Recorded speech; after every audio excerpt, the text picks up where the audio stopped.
people don't expect a Bars on Wheels rap show to be born in Bakersfield, California. You know what I mean? Don't, yeah. People don't expect that. I kind of just saw the van one day and I was like, yo, like, we can replicate the podcast, but do it with the show, with music. And then that's when I thought about the freestyle concept, because I had to think about something that it hasn't been done before, number one, but also like it's unique. It's good, yes, it's good enough to stand alone and can make it like a quick impact. Like, holy shit, that is the freestyle show, right? Like the show.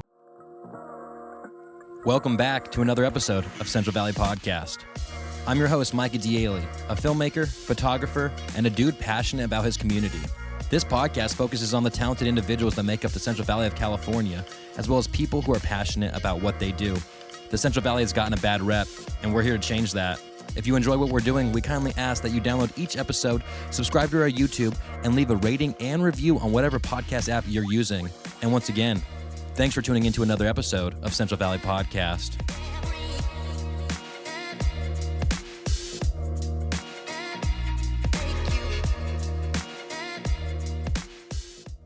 Shout out Duffy, shout out Micah.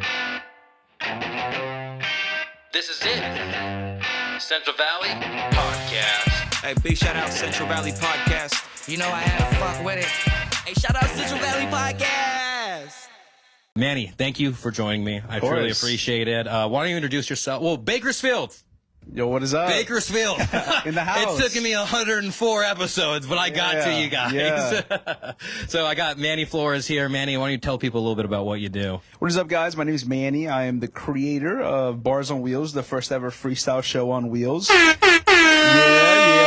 Make some noise. I'm also a content creator, videographer, literally all that I need to do. Yeah, you're like a one-man band that can do everything. Exactly. I see a lot of similarities with your life and my life, and I was like, I know me and this dude can vibe out and correct, and hang out. And so, how did you get into, before Bars on Wheels even got started, how did you get into videography? How do you get into that? Because I'll tell you my story after you tell me yours. Yeah, I think it, if I'm being honest with you, it all started because of a girl. Oh. Yeah. So this was in middle school. Oh, wow. Early. Eighth grade. There was this girl I was interested in at the time. There was another kid interested in that same girl. And the situation was where he would take her on dates, or he would take her on dates, but it was all through photos. They would do like photo shoots. And at the time I had a camera and I was like, yo, I could do video and I could do photos. So that was like my whole pitch. It's like, yo, I can do this. He can't.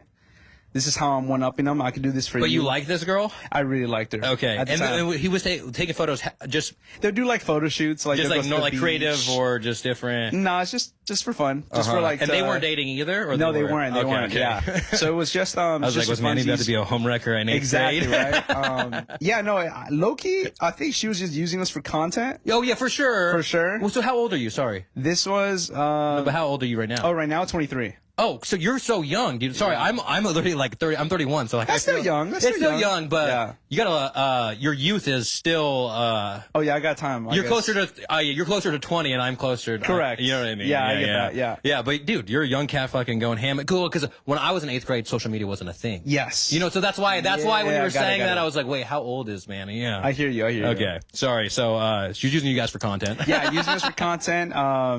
I basically made the pitch. I was like, yo, I can do videos for you. And from there I started, hanging out with her, and then it eventually became in a situation where it was like I became friends with this other guy, and he became my best friend, and we just kind of said, so you became friends with the dude? Yes. And we kind of That's just bros, dude. That's what bros do. Yes. And we kind of just like connected, like, yo, let's go shoot. Yeah. At the time, because you had somebody, because I always tell people that, like, when I first got into videography in the very beginning, it's like I felt like I was looking at everybody as competition. Yeah. And then like it was just a flip, and then it was just like, no, these are like, this is your like community. Yeah. Exactly. This is your core. This is your, you can ask people questions, and it went so fast for me thinking like people were like, well, it was more like because I was new, so I was like, how do I even get into this place?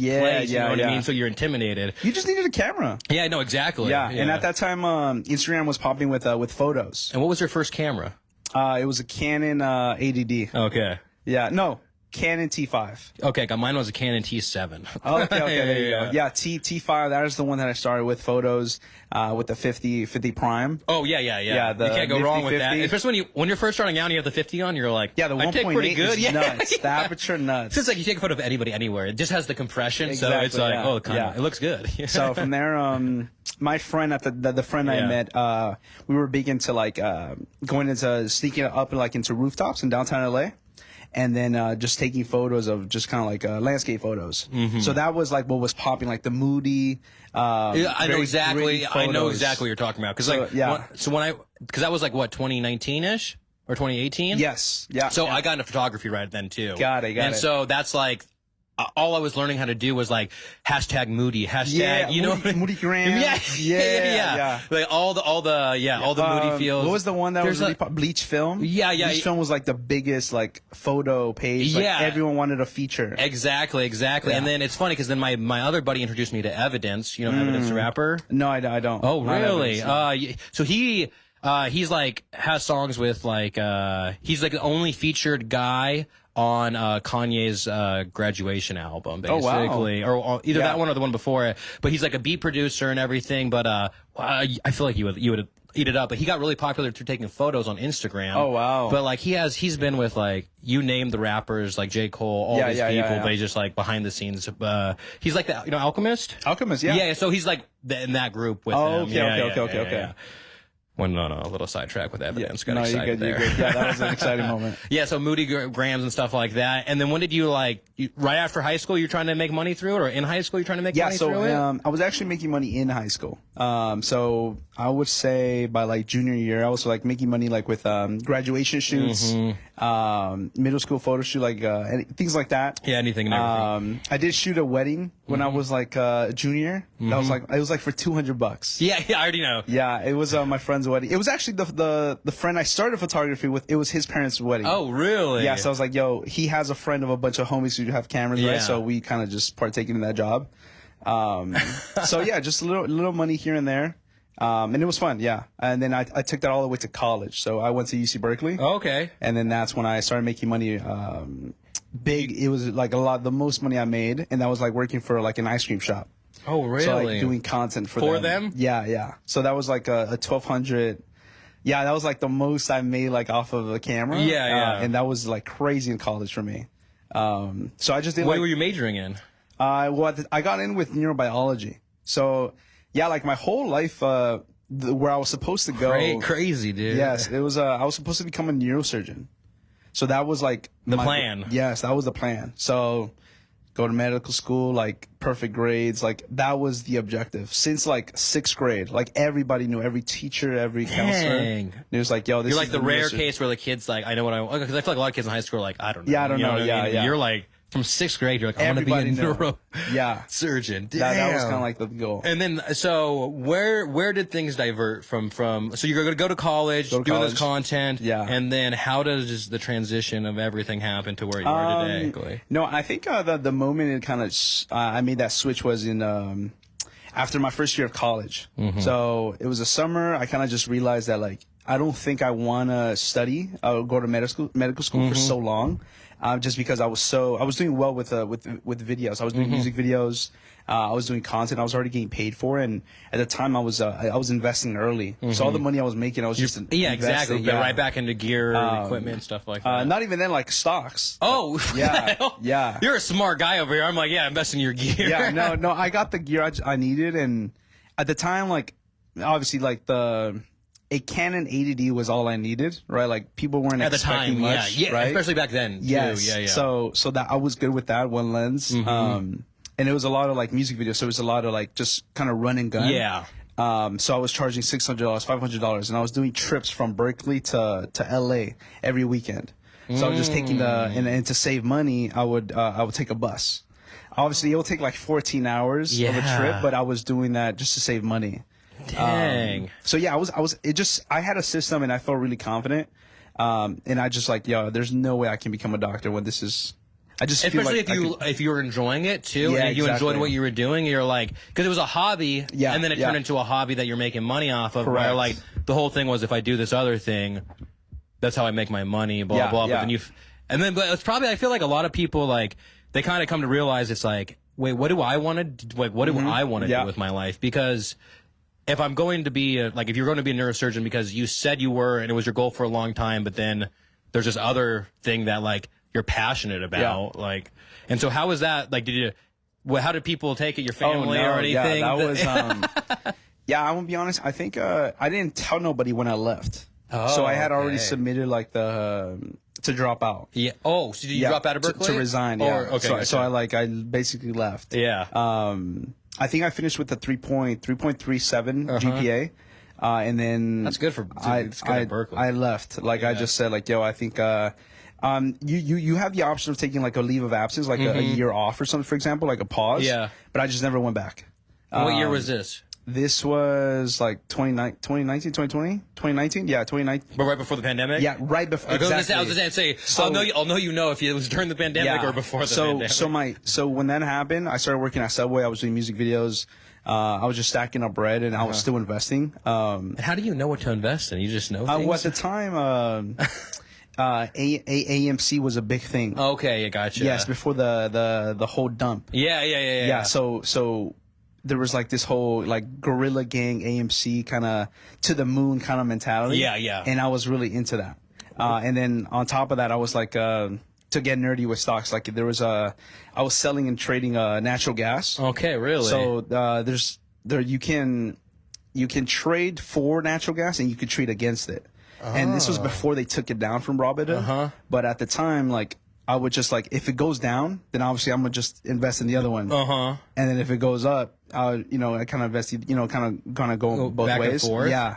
So that was like I made my first $30 one morning, and I was like, holy shit, like, off of doing literally pushing buttons. Basically. Yeah, the other way. I mean? Yeah. And so I just kept doing that. So you just got better at it, basically? Yeah, exactly. So investing a little bit more money. I started investing, like, in Tesla, for example. And then a lot of, like for example, like natural oil. And then there was, like, some electric vehicles, for example. Yeah. So things like that. No, that's pretty interesting. That like I feel like you're just a smart dude. Like, I like you're to think like, so. yeah, I like to think so. You like to do all these. Yeah. Have a whole bunch of different ventures, like, through this one conversation. You know take what a little I mean? bite here and there. Yeah. So I guess what I originally asked you was, like, and then you didn't even tell people. Yeah. So I didn't tell nobody. I just kind of left, and I just kind of said, like, yo, this is the plan. So I told my mom, I told my parents. They were like, what? Right? Like, they were going bananas because they didn't understand the video thing. They don't understand it. Yeah. And at the time, it was social media was still not, like, thriving as it is now. Like, Reels hadn't taken over yet. Exactly. You know what I mean? Reels took over, like, 2020, basically. Yeah. Reels so everyone complaining on Instagram, what the heck? This is like TikTok. Exactly. Now all of us are whatever. Exactly. So I just told them, they understood it, and then I just started stacking up bread. I helped with, bills and family stuff. And things like that. Kind of proving, like, proof of concept to your parents, like, almost like, hey, look. It's doable. Yeah. So from there, it just kind of, I guess, BARZ on Wheels came about. And so, earliest idea of BARZ on Wheels, how did that come to be? Just spitballing in your head, or what? So, like I told you before, I like to stay, like, active with, like, a bunch of different ideas, right, at the same time, just because I get bored. So I was working at Subway, I was doing music videos and investing and whatnot. And one of the ideas I came up with, just because my coworker at Subway, I would talk to him so much. So I was like, bro, we should start a podcast. So we started a podcast, and I was like, yo, I like the idea of doing it in the backyard, but I feel like that's played out. So I said, like, yo, let's just do it in my car, or in your car, actually, because he had a Miata, and I really liked the car. I was like, let's just do it. So I did it in the van. The time I had the van, that was my mom's van. I was wondering. Yeah. This is your van, that. Yeah. Well, now. Yeah. But at the time, that was my mom's van. I was like, yo, let's just use the van. There's space. So we set it up, and we just did podcasts. We did, like. Any idea what the name was going to be or anything? It was called the Food Diaries, like food, like FOO. Oh, okay. Like, what's up, Diaries. food? Like, Food Diaries. Because we would always say, what's up, food? Yeah. Food Diaries. Yeah. So that was the name. And we lasted, like, probably, like, 13 episodes. Until I realized that it just wasn't. And it was just you and him doing it? Yes. Or you'd have invite other people too? No, it was just him and I. Yeah. And then, like, some special guests here and there when he couldn't make it, but it was just me. So me and Duffy, we podcast cancellations and everything else. Yeah. And so we had to do like an emergency one where it was just me and him, but like we had already hung out like all week. So it was like one of those things where it was like we felt like we already talked about everything. Yeah, so everything. we were like struggling to like have have like a meaningful or good conversation. Yeah. So all we did was like about news articles in the Central Valley because I was like, we need something to riff off of and do that. But I was gonna say it's I can't imagine having like me and the same person over and over and over and over and over. Keeping a conversation. Like you're saying 13 episodes, you know what I mean? But then after like a certain amount, you're like, what are we going to talk about? What else we talk about? Yeah, no, I started just choosing, so, cause I will come up with the topics too. Yeah. I was like, yo, which ones can we clip, right? Like, which ones are the better, right? Like the clips. So we would do like, yo, what's your thoughts on tipping?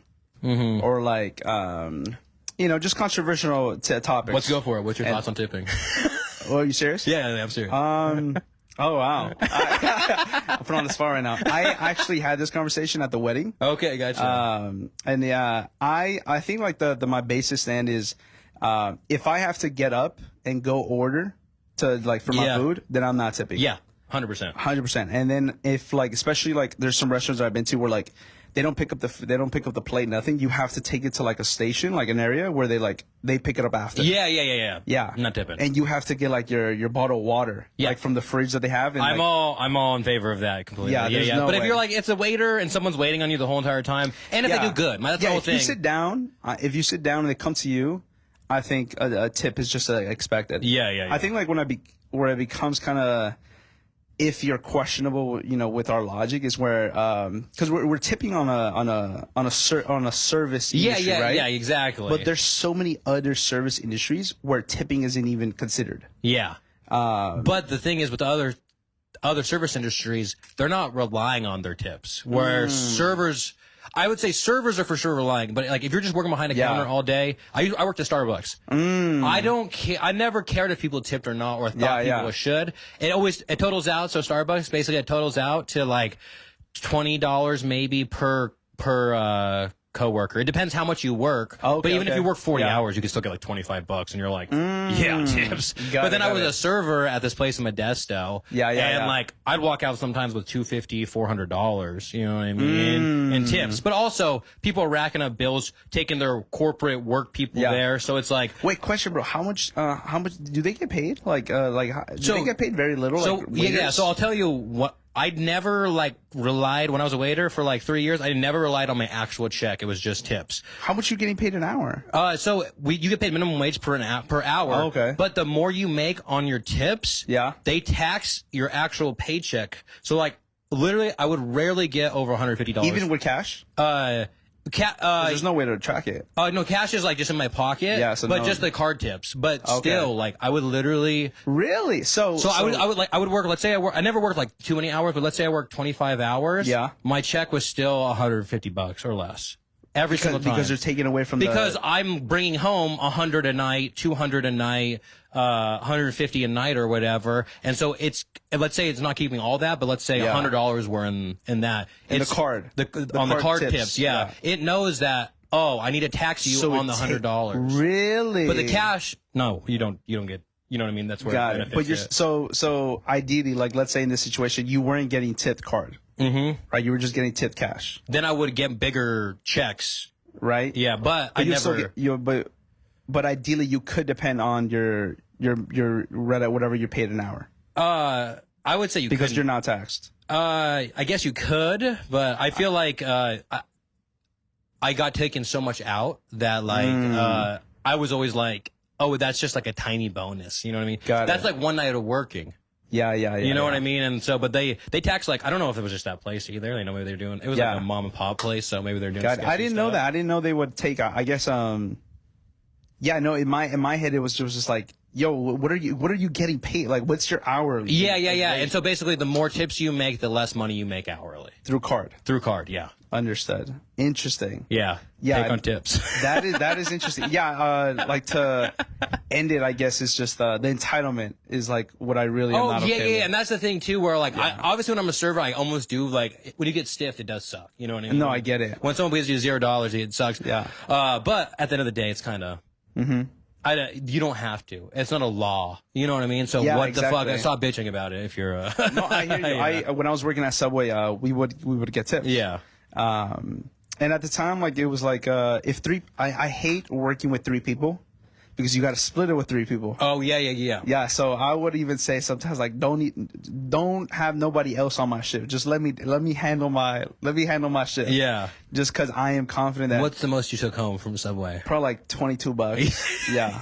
And that was like but I would never be upset like if somebody didn't. Yeah. It was just like, yo, You don't expect people to at Subway. yeah, there's you know? always like your regulars that are really like, yo, I want him to do my sandwich. Yeah, oh, yeah. Starbucks the same thing. They're like, I want Yeah. Micah to make it. Yeah, And yeah. people are always like, I'm like, excuse me.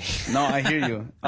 Yeah, there's been times where like I remember this one experience where it was like the guy came with attitude, and you know I don't like rude people. Oh, so, yeah, me so too. I I'm the responded same with way. attitude. Oh, okay, gotcha. And so it was always he responded like, why are you upset with me? It's you that are you are the one that's upset here because you work here. And I was like, yo, bro, I'm not upset because I work here. I'm upset because of the way you're talking to me, the way you're ordering the sandwich. Yeah. I asked you 2 questions to make this process a lot smoother, but you didn't answer it the way the way it was intended. So it became this whole where I like just angrily would get the spinach, like, yo, you want more spinach? And then just like that. Yeah. And I got to the end of the counter where he would he was like, yo, keep the change. You need it. It was like a $20 change. He's like, and I was like, you know what? Fuck you, bro. Take your shit. I don't want it. And I would just like throw it back. Yeah. You don't want some petty. Yeah, no, Yeah. for sure. That's like I got like I got rules, bro. Yeah. Yeah. Same thing with your show. Which we haven't gotten to that. Yeah, I Okay, know. and then Bars on Wheels, you're doing the podcast. Sorry, we'll come back. Yeah, I know. Sorry I know, for our I know. tipping. No, I like that. Yeah, so we did that podcast. Nothing came from it. We took a huge hiatus, and then randomly, with the music videos that I was doing, I would often ask the artists to like, yo, can you like rap, bro? Can you spit something? And then that's when they introduced the word freestyle. It's like, oh, you want me to freestyle right now? I was like, what is that? And that's when he's like, yo, I just could spit something right now, like right now, bro. Like, just give me a word. Yeah. And like I was like, okay, camera. Yeah. And then they would do it. Yeah. And it was something so impressive about it, bro, that it's just like it caught my attention. So you didn't even know freestyling before No, that? I didn't know that, bro. Really? And that's like one of the things That's that where I think like maybe our age gap. Like I Yeah. feel like I like Eminem was hot when I was Oh, like, you know what I yeah, mean? Like, yeah. like in 6th, 7th grade or whatever, where like freestyle battles were everything. Of like maybe not even in school, but like we used to look up on YouTube, early ass YouTube days. I just watched Wow. people freestyling. So I'm just really interesting that like Yeah. that was your first introduction to like No, the yeah, I freestyling didn't world. know. You know what I mean? I even wasn't like listening to like rap either. It was just for the sake of like work. Like, what did you like before that? I was listening to like a lot of Spanish music, Okay, like gotcha. Spanish rock, and then also a lot of like indie music. So like I was really into, Tame like, Impala and like that type of stuff? exactly, Like, exactly, yeah. But like rap wasn't like my thing. Yeah. It wasn't until I had to Isn't life forcefully crazy, do the dude? music Isn't life videos. just like crazy how like How it it changes, pans out, I know. dude? Yeah. Yeah, it's so weird because in middle school and high school, my friends would freestyle around me. Even in college as well, they would freestyle, like they would rap. Oh, okay. And gotcha. like, but I just could never do it. They were like, "Yo, Manny, spit something." So me and my friend, same thing. Like Yeah. we have this place called the Garage, and basically from when we were 17 to like 25, it was our hangout. It was literally the basement yeah. of that 70s show. You know what I mean? That's what it was. And every night ended in freestyling. Good show. No matter how, no matter how bad we were freestyling. You know, and just going after each other. It's like just being mean and stuff and funny and stuff like that. But that's why I think maybe that's why I like freestyling so much. Is like it just reminds me of like the good old days. The you good know old what I mean? days, yeah. So once I learned about what a freestyle was, and I was kind of like, I fell in love with the idea and like the feeling I got from it. Because it's something magical, bro, about somebody freestyling, bro. Yeah. Especially at like a very like high level. When they're looking at your shirt and they're referencing the shoes and what you're doing and whatnot. Yeah. And it's like, yo, you feel like almost like part of the music or part of the freestyle. And so it's like, And it is crazy how it just happened. It does feel like magic in the Yes. sense of like things are coming, going, and it Yeah. feels like it's just you have to be there in the moment. You know what I Yes. mean? And some people are so good at capturing that moment. Exactly. So yeah, so that's how I fell in love with it, and then from there I kind of just saw the van one day, and I was like, yo, like we can replicate the podcast, but do it with the show, with music. And then that's when I thought about the freestyle concept, because I had to think about something that it hasn't been done before, number one, but also like It's unique. It's good. Yes, it's good enough to stand alone and can make it like a quick impact. Like, holy shit, that is the freestyle show, right? Like the show. So because there's like the bigger radio stations, like, or like there's like Sway doing their thingies, and LA like, Leakers, LA or Leakers, Power 106. Yeah. So those are the three main ones that that people know of. Correct. You know what I mean? Correct. But you're like, how can I make an impact in it, be different? Yeah. But like, yeah, because I couldn't do it. It makes you stand alone. You know what I mean? Like, it makes you stand alone that it's different, and it's like, why is this different? It was like. It's in a van. And so how do you come up with the name Bars on Wheels? Well, the two options were Rap Avenue, because like Hey, I wanted. I'm glad you picked Bars on Wheels. I know. I heard that so many times. I'm sorry. No, that's fair. That's fair. Yeah. Rap Avenue was the first one, and then Bars on Wheels was the second. I never considered Bars on Cars, even though that is like a very popular name that people in the comment section like really. Oh, we should call this. Yeah, call that. Or like they'll be like, "Yo, bro, he really fumbled, bro. Like he should have named it Bars on Cars." I like hate the name. It's so bad. I'm like, I don't know. I don't like it because of the rhyme on it. Yeah, I don't know. Like, yeah. if you needed it to rhyme, but maybe they're thinking like because it's a freestyle show, it should rhyme. You know, I don't know what they're Bars on Cars. I don't like it. Yeah, I don't like it. I feel like it's too cheesy. Not it. So, did you think of the name and then you start going out? Or how does the whole birth of like the Instagram account and everything happen? Yeah, no, I came up with the name. Damn, this crazy. It's really making me remember all the things I did. Before the Bars on Wheels account, if you look at the Bars on Wheels account and there's like the three dots on the right, you can see more information about the Bars on Wheels page. You can see that I had two previous usernames before it was Bars on Wheels. Yeah. And the two usernames was the Food Diaries podcast. Okay. Number one. Yeah. And then the other name was Manny's 10K Stories, which was a project I started in college where like I would basically sit down with people and I would just get to know their story. Yeah. And the whole goal was like to meet 10,000 stories, 10,000 people. Gotcha. I made it to like 20. No, I made it to like 60 actually. 60 And how people. was you doing this content? This was just on Instagram. But like with you sit down with somebody, you just put your camera on, or no, it was just we would take a photo. I would take a photo. Oh, and you just get to know somebody and I would write about them. Yeah, write down in the caption. Yeah, and then that was it. And Yeah. then from there, the podcast was the second username. And then finally, Bars on Wheels. Bars on Wheels, yeah. So Bars on Wheels, I obviously took the handle, and then, I just started kind of producing the content, I guess, rolling from there. It did take, though, fun fact. So when you started with, how many followers did you have before it was Bars on It was Wheels? 100. Okay, damn. So Food Diaries had 100 followers. 102 followers. Yeah. Proud followers. Give yourself the extra 2 right there. Yeah, 102 followers. I remember. Because the thing is with like even like with my growth too and stuff like that, sometimes I'm like you post something, it doesn't do as well as you thought it would do or something like that, and it's like, hey, like you're so much farther than like what you ever thought you would do. Yeah. Or for me specifically. Yeah, you know what I mean? And so then you start going around filming people. How does the growth start to happen? When do you see it? Does it instantly start doing better, or it was before collaborations were a thing, right? Yes, it was before collaborations were a thing. So, in the beginning, it took me almost like a year to come up to drop the first season. So we were filming. So you stocked everything up. Yeah. So I stocked up season one. And I started stocking up like content. Once it got to like August, that's when we dropped our first episode, and then it just became like a weekly thing. And then we started doing freestyles at the Santa Monica Pier. Yeah. So we would freestyle for like people, and like from the season one guests. Yeah, because there's always like street performers and everything else. And it just made sense to kind of attract that like new audience. And like when we had flyers, like we would have flyers with the QR code, like, yo, check out this new show. Check out this new show. Yeah. So that was our thing. Yeah. The grunt work, you know what I mean? Exactly. Yeah. We would leave it in like people's like dashboards and Yeah, like the cars and stuff, and we would put stickers up and whatnot, and it was just like, yo, this is a new show like where they freestyle, bro. They freestyle. They're like, holy shit, I can freestyle. I was like, yo, spit something, bro. Let's give you a beat. Yeah, and they'll yeah. spit. Obviously, production wasn't the best, but we were working with 2 different iPhones, and I had a friend kind of holding the audio, like a Zoom recorder, and after 4 months, bro, that's when we blew up. One of the videos from season 2, he messed up, and that's the video that blew up. And then one day, The dude messed up who was freestyling? yeah. So season 2, episode. Isn't it 2 or always 3. the video that you don't think's gonna fucking? I know. It's and it's so annoying when you're like, oh, this one's gonna do well. Yeah. And it's like does average, and you're like, what the hell? I thought like. No, I think at the time we were averaging like 30 likes, 50 likes, right?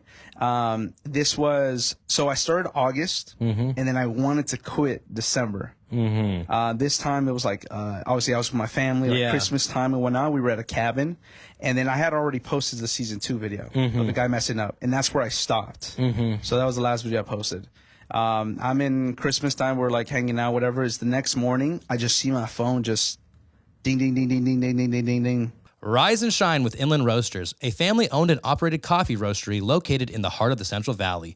Each cup of Inland Roasters coffee begins with sourcing the finest beans. From there, brothers Brent and Reed take their time cultivating the perfect roast profile, turning the otherwise ordinary daily coffee ritual into an extraordinary experience. Because everyone deserves a better cup of coffee. Feel free to visit them at the Turlock Certified Farmers Market every Saturday, where you can also purchase their coffee in person. Find them online at inlandroasters.com. Once again, inlandroasters.com, and follow them on Instagram at inland_roasters. Once again, that's at inland_roasters. And make sure to use code CVP10 and receive 10% off your first order. Imagine stepping into a warm and inviting atmosphere where every corner exudes elegance, every sip of cocktail delights the senses, and the aroma tells a story of culinary craftsmanship. Welcome to Bella Luna, an enchanting Italian fine dining oasis nestled in the heart of downtown Merced. Whether you're seeking an intimate dinner for two or a vibrant gathering for friends, Bella Luna promises an evening of indulgence and connection with exceptional hospitality that elevates your experience. Get ready to tap into the Central Valley's craft brew scene with Bakersfield Brewing, located in Atwater and Ceres. Beyond just brewing delicious beers, they're known for hosting epic events that unite the entire community together. From irresistible flavors of their brews to the lively atmosphere, every visit to Bakersfield Brewing is an adventure. And keep your calendars marked for their upcoming events, including Jacked Up Country Music Festival on 420 with Ben Gallagher, Summer Smash on June 1st for a foodie's dream to come true, the iconic 4th of July celebration with the Valley's best fireworks show, the Deja Brew EDM Festival on August 23rd, and the legendary Blaketoberfest on October 5th. It's time to raise a glass and join them for the fun at Bakersfield Brewing.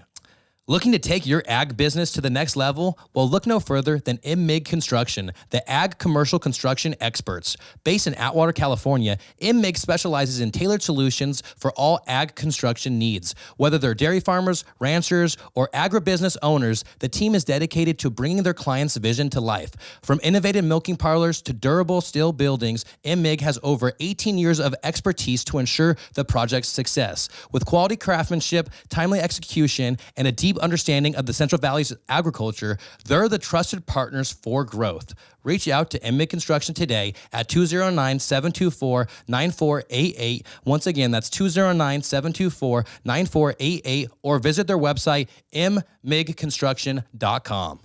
And I was like 100 likes, 100 comments, 100 followers. And I was like, I refreshed. Again, 100. Yeah. And then again.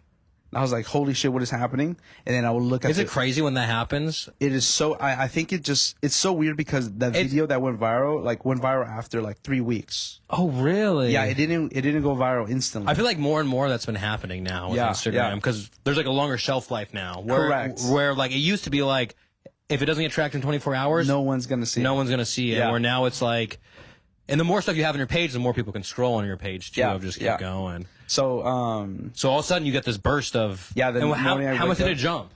Like, what was that? We were at like I think we organically built it up to like 160 followers maybe. Just so us. Still relatively no, we were nobodies. And then hey, you're somebody.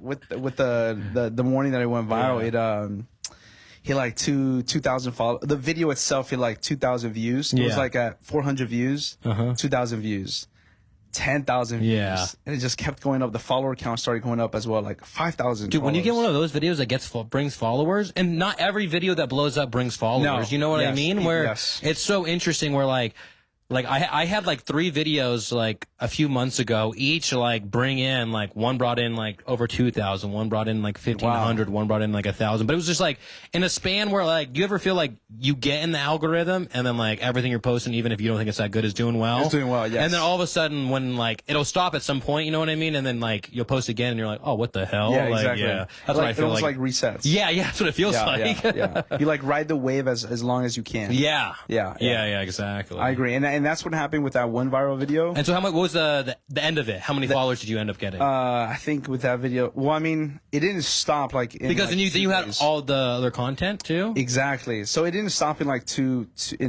days or a day. It like went on for like a month. Yeah. So like I was getting followers like every day. Yeah. So with that run, with that wave, I grew it to 50,000. Mm-hmm. So from like less than 200 followers, it blew up to 50,000.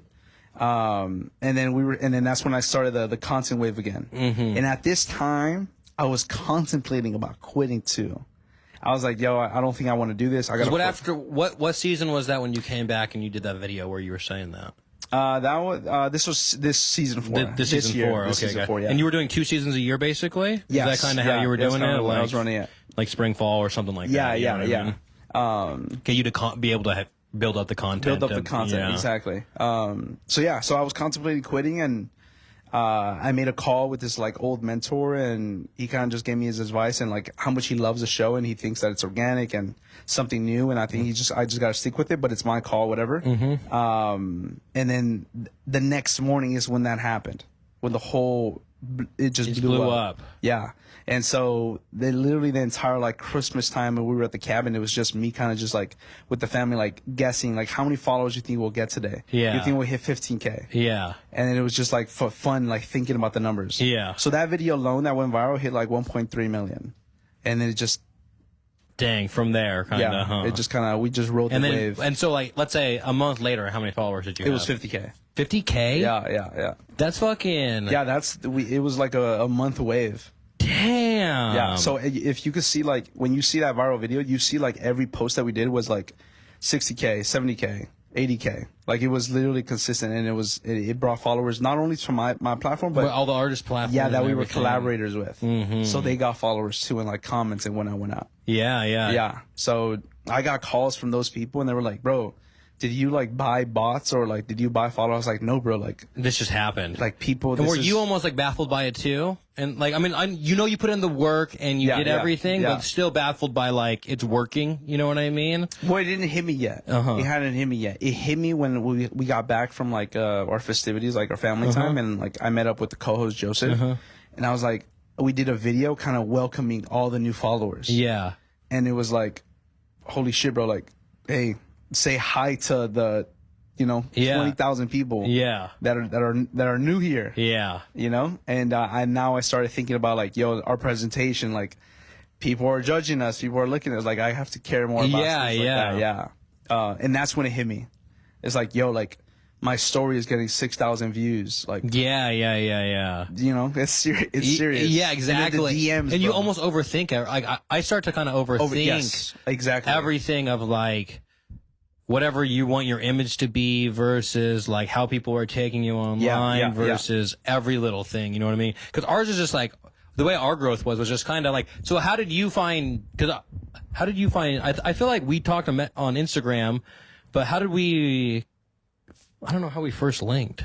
I almost want to look. I think it was I saw the LaRosa podcast. Oh, that's what it was. Okay, yeah, I think that's what it was. Yeah, because you were just like, dude, like I think that's what you commented on or something about that. Because I think we were following each other, but we didn't like know of anything. And I remember I just would tell Duffy, I was like, there's this cool like freestyle show nice. that I've been seeing. You know what I mean? Yeah. I think it was LaRussell, which would be like a year. Yeah, literally almost a year ago. Yeah, there you go. Yeah. That timeline makes sense. Yeah. Because then we were reaching out, like we just wanted to hang out and meet up originally. Yeah. Damn, and so it just blew up, and then from there and then why did you?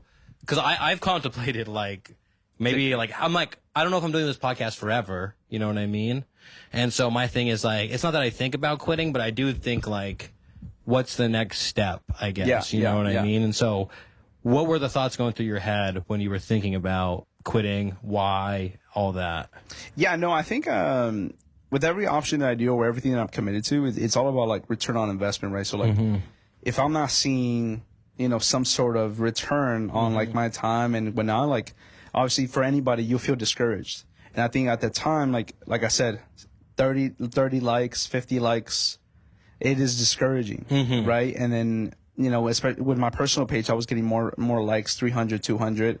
So I was like, yo, like, I want that. And then when you see other platforms get, you know, millions of views, it's like, holy shit, I don't think we'll ever touch that. Yeah. But I'm still waiting on my 1 million video, man. We got to, I think our most is like 700,000. hey, that's I know it's good, Yeah, but you know yeah. what I mean? Like, Yeah, it's just yeah. a goal to You just have. wanna You know what I touch mean? it. Yeah. Just to, like, it's possible. And it's Yeah. not even like, and it's funny because it's like, those views literally don't mean anything in your personal life. Or Yeah, like, you know what yeah. I mean? Like, at the end of the day, it's like, it's just a number that gets your dopamine going, I think. Yeah, you know yeah, what I mean? yeah. But like, it's something that you never thought even was close to possible, but now that you see it being attainable, you're like, Correct. dude. Yeah. So then the show's grown. It's gotten to be what it is. Oh no. So sorry, you're contemplating quitting or not? Yeah, I know. So the return on investment, I think that was like the main reason. And then it was just a lot of work on my end because I was handling everything. And it's not because I had to; it's because I wanted to. So I like to handle everything, dude. Yeah. The audio, the video, the editing, everything, the decision making, everything I like to handle. And at the point I was investing a lot of money, like gas and travel, and I was even buying people food. Like, yo, thanks for coming, bro. Thanks for your help today. You want to show people that like you're appreciative of them. Exactly. And then slowly it got to a point where it's like, yo, I can't afford to pay for 6 people. Like, I can't do that. Yeah. Especially if you're doing it over and over and over. Exactly. Yeah. So, yeah, no, that's kind of, I was like, yo, I don't think it's going to go anywhere. And obviously, I'm not saying that it won't go anywhere right now, but obviously there's still that possibility that it just, you know, flunks. But I really feel that there is something special with this platform. And it's just, there's something there, bro. There is, dude. Yeah, it's unique. Okay, Yeah. I used to watch a show when I was little called Cash Cab. Yes, the people when they saw BARZ On Wheels, they introduced me to that. Oh, really? Yeah, I didn't know And about that. just because it's in a van. That's the only reason is that it looks like a normal van, and then you get inside. Yeah. It's like show. You know what I mean? That's why the people say that. But I used to watch that when I was little. So when I saw that, I'm like, that's freestyle version of that show, man. Yeah. But it's cool because it's like. But yours is all, so sorry, I haven't even dove into your YouTube or anything. Is your YouTube stuff longer of you talking to the artists and stuff? Or is it just...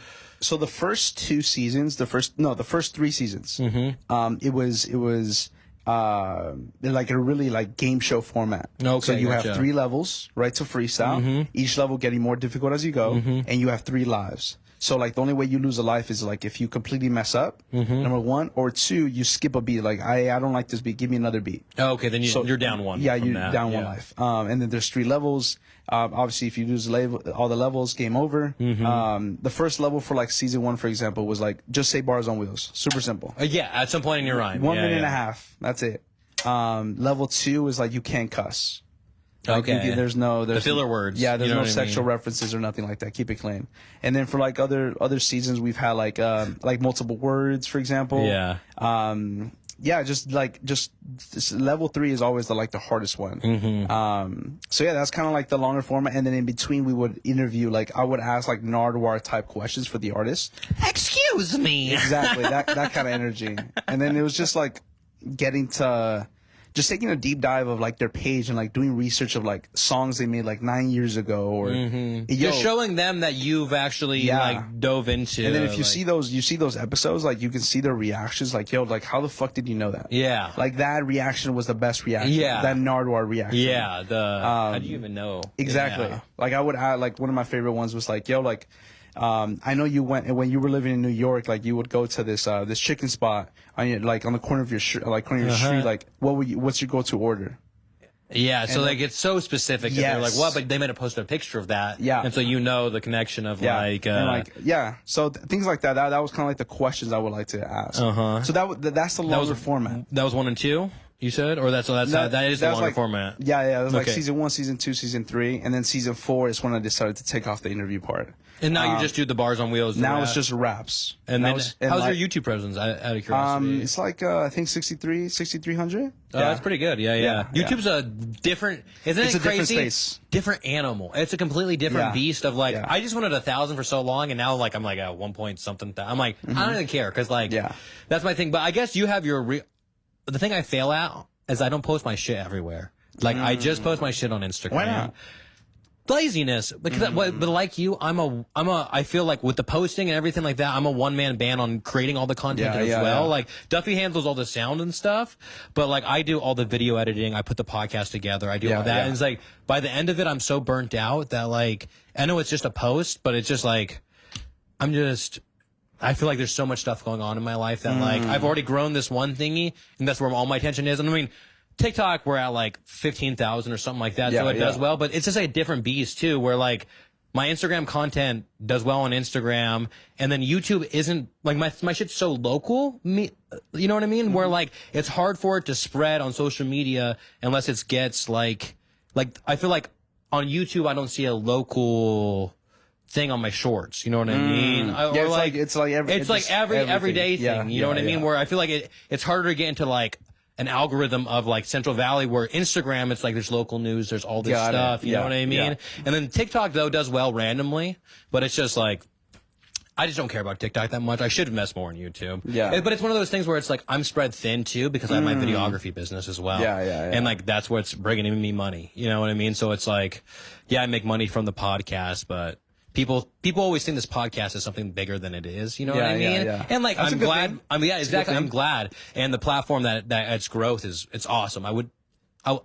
My goal was like 10,000 followers. That's impossible. You know what I mean? And then it's just like kept going. And then like we're at 20 to 25,000 forever. You know what I mean? And I was like, this is it. Like, you know what I mean? Like this is where we're at. And then randomly one video hits and then you're up 10,000 followers. You know what I mean? That's really how it is. So it's just cool to see, but it's like, I have that constant, like you kind of, where it's like, I like to reevaluate what the fuck I'm doing in my life. Yeah. Cause I don't want to go down a road for so you were going to be a neurosurgeon. Like my goal, what I told everybody all throughout college, everything, I want to be a teacher. I'm going to school to be a teacher. I went to school for far too long. You would think I have like a master's degree. I just got a bachelor's degree, but I went to school for like 7 years. That's so cool. I know exactly. But I took my time because I was hopping over all these majors. And then it got to the point like, okay, what's the quickest thing I can do? All right. And then like, your family and everybody else, when they say, what are you up to? If you go, oh, I'm going to school to be a teacher, no one questions anything. You know what I mean? So it just was my go-to thing to say. And then I took the CSET, which is like the test you have to take to become a teacher. And I took it twice, and I missed both times by 1 point to like pass it. And then basically online, I saw this ad, and it was like, make a video about your dream job, and then you have a chance to win like $10,000. Yeah, exactly. And so I hit up my buddy Jimmy, who was like my mentor in videography and photography when I first got into it. And he was already into cameras and doing video photo. And I was like, hey, I have this idea. Here's a little script I wrote. And it's before ChatGPT, when you actually had to do shit, you know what I mean? Yeah. And so and I wrote this script, and I was like, let's film it. It was like, basically, long story short, it was to be a like interview people. I was hiking a lot at that point in my life. And so it was like interview people in nature, highlight national parks, that type of stuff. And so we made this. It's a great idea. Yeah, when we made this dope ass video, we should have won. I stand by it. They chose the diversity for that one. It was 2022 when they picked it. So it was just like, Then I made that video, and then it got me into filmmaking. It got me into photography. It got me into videography. And like 6 months into me picking up a camera, I was shooting my first wedding with my friend. Oh, wow. Definitely should not have been, but like, I was just saying yes to every single gig because I'm like, throw yourself into uncomfortable situations, fight or flight, sink or swim, that whole shenanigans. So that's what I did. And then it was just like kind of building. And so 2019, 2020. And then like every guy, I was like, I'm going to start a podcast one day. One day I'm going to start a podcast. Yeah. You know what I mean? And this is like my idea. And like forever, I was like, oh, trail talks and whatnot. That's what it's going to be called. I like that name. I like hiking and everything like that. Yeah. And then it was like my first episode. I was interviewing Jimmy, who was the guy who taught me pretty much everything I know about film and stuff. And he was like, we're 50 minutes in, and like we haven't even talked about anything about hiking. Like, what are you going to call this thing? And then we used to always say real talk all the time. We're like, real talk. And then, and so then then I named it Real Talk and Whatnot. And for the first like 30 to 40 episodes, it was Real Talk and Whatnot. Really? Yeah. For I think 20, 25 episodes, it was Real Talk and Whatnot. And then I was like, oh, Central Valley Podcast is cool too. So I was like, Real Talk and Whatnot, Central Valley Podcast. Because at that point, I think like episode 30 or 40, I got to handle Central Valley Podcast. And I was like, that's too good to pass up on changing my name. Like, because it just like explains everything in 3 words. And so my whole thing was like, I recorded 10 episodes and then I figured out what my podcast was going to be about. Yeah. And I was like, well, I've just interviewed different people. So I'm highlighting people in the area. It gets a bad rep all the time. That's like my spiel. You know what I mean? Yeah, there's like a mission, like a mission statement. It's like, hey, the Central Valley gets a bad rep. We're here to change that. Yeah, you know what I mean? Exactly. I mean, as well as talking shit about it too. Yeah. Sorry. Where's it? Oh, did I take it away? Oh, I had a I think I took it away. Yeah. But so then it just kind of grew, but then that started in 2021, and then it grew into something that like I didn't think was gonna happen. Yeah. You know what I mean? And so it's like, that's why like when I see your show, it's like I have got to see the growth too. Like I told you, it was like 30,000 when I first like followed you. You know what I mean? So it's probably in the hype. You know, I was one of the follows of like when it was blowing up. You know what I mean?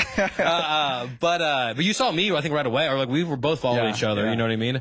But that's why it's like cool to see growth. And then I see like you're an entrepreneur who does a similar thing that I do, and then it's like your passion project has like gotten out of control, or you know what I mean? Like, that's what I feel like with my podcast is like, cause like, it's crazy because sometimes when I walk around, my wife hates it, but like we'll go into a store and someone's like, podcast guy. And then I'm like, oh, what's up? But it's just, they always beeline to me. Just ignore my wife every single time. So, and then we were talking about it at dinner with me, Duffy, Jazz, his wife and my wife. And we're all talking about it and stuff like that. And then literally I'm holding my baby. She's crying at dinner. And then like this guy just like comes up to me and he just starts talking about the podcast. Oh like, my goodness. But it was just like so comical that we had just talked about it. A baby's crying in my arms. This guy's like, hey man, hey. Oh my God. Yeah, you know what I mean? So it's just funny though. But so what is your do you like it? Do you like it when people approach you like that? I do like it. Yeah. It's not that I don't like it. It's just like there's a time and place.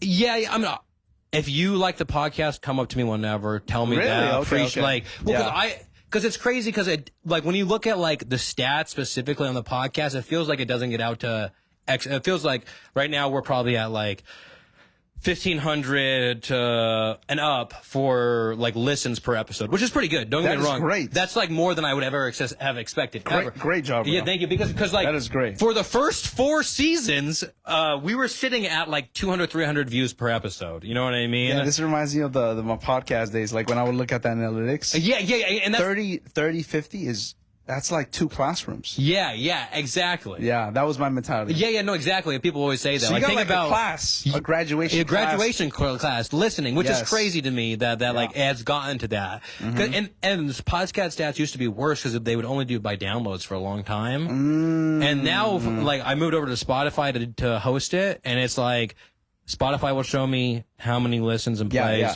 Apple Podcast will show me how many listens and plays. There's other things, but if you're not listening to podcasts and Apple Podcasts or Spotify, are you really listening? Yeah, I don't know. The Google Play, like Pandora. But I will say this about Pandora. Pandora's instrumental hip hop far superior than like Spotify or those. Well, back in the day, this is like 2012, 2013. Okay. Yes. But Pandora's instrumental hip hop would always have great beats. And then like you'd like when Spotify and all these ones first started coming out, they're just playlists, you know what I mean? So they're not like actually randomly picking it, you know what I mean? That was back in my freestyle days. It's coming out talking to Bars on Wheels. Yeah. So then what is your, like, I always see that you post, like, people doing, like, death threats to you and people get pissed off. So, so just for people's sake, how do you go about picking your artist? Yeah. And, like, what has happened in that process of picking people and not picking people and everything else? Yeah. So when I first started. Keep talking. I'm going to grab it. Yeah, you're good. So when I first started, it was all about, there was like an application. So there was a way that I needed to like filter the applicants. So like I needed to like make sure that obviously they were local. But one of the biggest things that like I vouch for or two of the biggest things is, number one, you're talented. Like that's obviously off authenticity too. Yeah, you're number one. You're talented. You can spit. You can. Yes, you have bars or not. And then number two, you follow the show or you support the show. Better yet. Yeah. And I think that is like two very reasonable requests. Very reasonable to be following the show. Yeah. If you're asking to be on it. Yeah. And it's so easy because it's like right before you message me, you could follow me, and that's fine. Yeah. That would count as you following. Like you, instead of pressing the follow button, you press the message button. Yeah. Is right next to it. There's like a second for you to contemplate it, and you decided to ignore it. Yeah. And you went straight to like, yo, let's work. But do you give people benefit of the doubt sometimes? Ever? I know sometimes. Yeah. You're a little snarky sometimes, right? In your comments back. Oh, no, I love it. Yeah. But you're snarky when people are like, yeah. You just say like, "Oh, we're full right now," or something like that, and then they'll reply something mean, or I feel like they instantly are fucking whatever, man, like that type of attitude, and then you're like, bro, you don't even fucking follow this show. What are you talking about? Yeah, I'll be like, for example, they'll be like, yo, let's work. Yeah. Or let's get one in. That's what people always do. And then I'll be like, let's get it. I was like, LOL, you don't even follow the show. And then they'll hit me something like, oh, you really need to follow? You really that petty? And it's like, you could have just followed him and like, oh, my bad. They could have like responded yeah. to... I've had those responses. Yeah, you know what I mean? That's fair. Like, it's cool. But I always like to like, I always tell people that... Experience the spirit of the Sierra Nevadas with Tioga Sequoia Brewing, where each beer is a tribute to craftsmanship and conservation. Rooted in love for the region and its communities, their brews capture the essence of the Sierra Nevadas and the Central Valley. Whether you're in the heart of the 209 or bustling streets of the 559, come visit them in downtown Merced or the Beer Garden District in Fresno. And don't forget to check out each location for their awesome events like the block parties. You can find their beers at your local stores like Save Mart, Safeway, Vaughn's, Rayleigh's, Walmart, Sprouts, and Costco. Join them in raising a glass for exceptional beer and the natural wonders of our beloved Sierra Nevadas. Step into a world where every sip tells a story, every gathering is a toast, and every moment is cherished. Welcome to HiFi Wine, where passion for wine, community, and family intertwine to create an unforgettable experience. From private events that spark connection to weekly tastings led by industry experts, HiFi Wine is more than just a wine shop. It's a celebration of life's simple pleasures. Joining the HiFi at-home family means embarking on a delectable journey through exclusive wine selections delivered right to your doorstep. Discover them at 629 West Main Street, next door to El Capitan Hotel. And let's raise a glass for life's extraordinary moments. Start your day off right at American Grind Coffee, where the enticing aroma of freshly brewed coffee and the promise of a delicious breakfast await you each morning. Nestled in Modesto at 4742 McHenry Avenue, they are the perfect meeting spot to catch up with an old friend or meet a colleague for lunch. When lunchtime rolls around, they've got you covered with their gourmet sandwiches, hearty salads, and daily specials, all crafted with the freshest local ingredients. And the best part about American Grind Coffee is that they also cater events. Come experience the perfect blend of great food, friendly service, and unforgettable coffee at American Grind Coffee today. At Sign Guys, they take care of all your sign needs. No job is too big or too small. Just give them a call. As the Central Valley's premier full-service sign company, they are there for the customers. Whether it's a banner of an upcoming event, temporary signage, vehicle graphics, or an illuminated sign for a building, customers can rely on them. They specialize in window graphics, door graphics, and metal signs of all sizes. Need an electric sign? Well, hey, no problem. They also offer full service repairs on all signs, ensuring customers need not to worry if their sign is on the blink.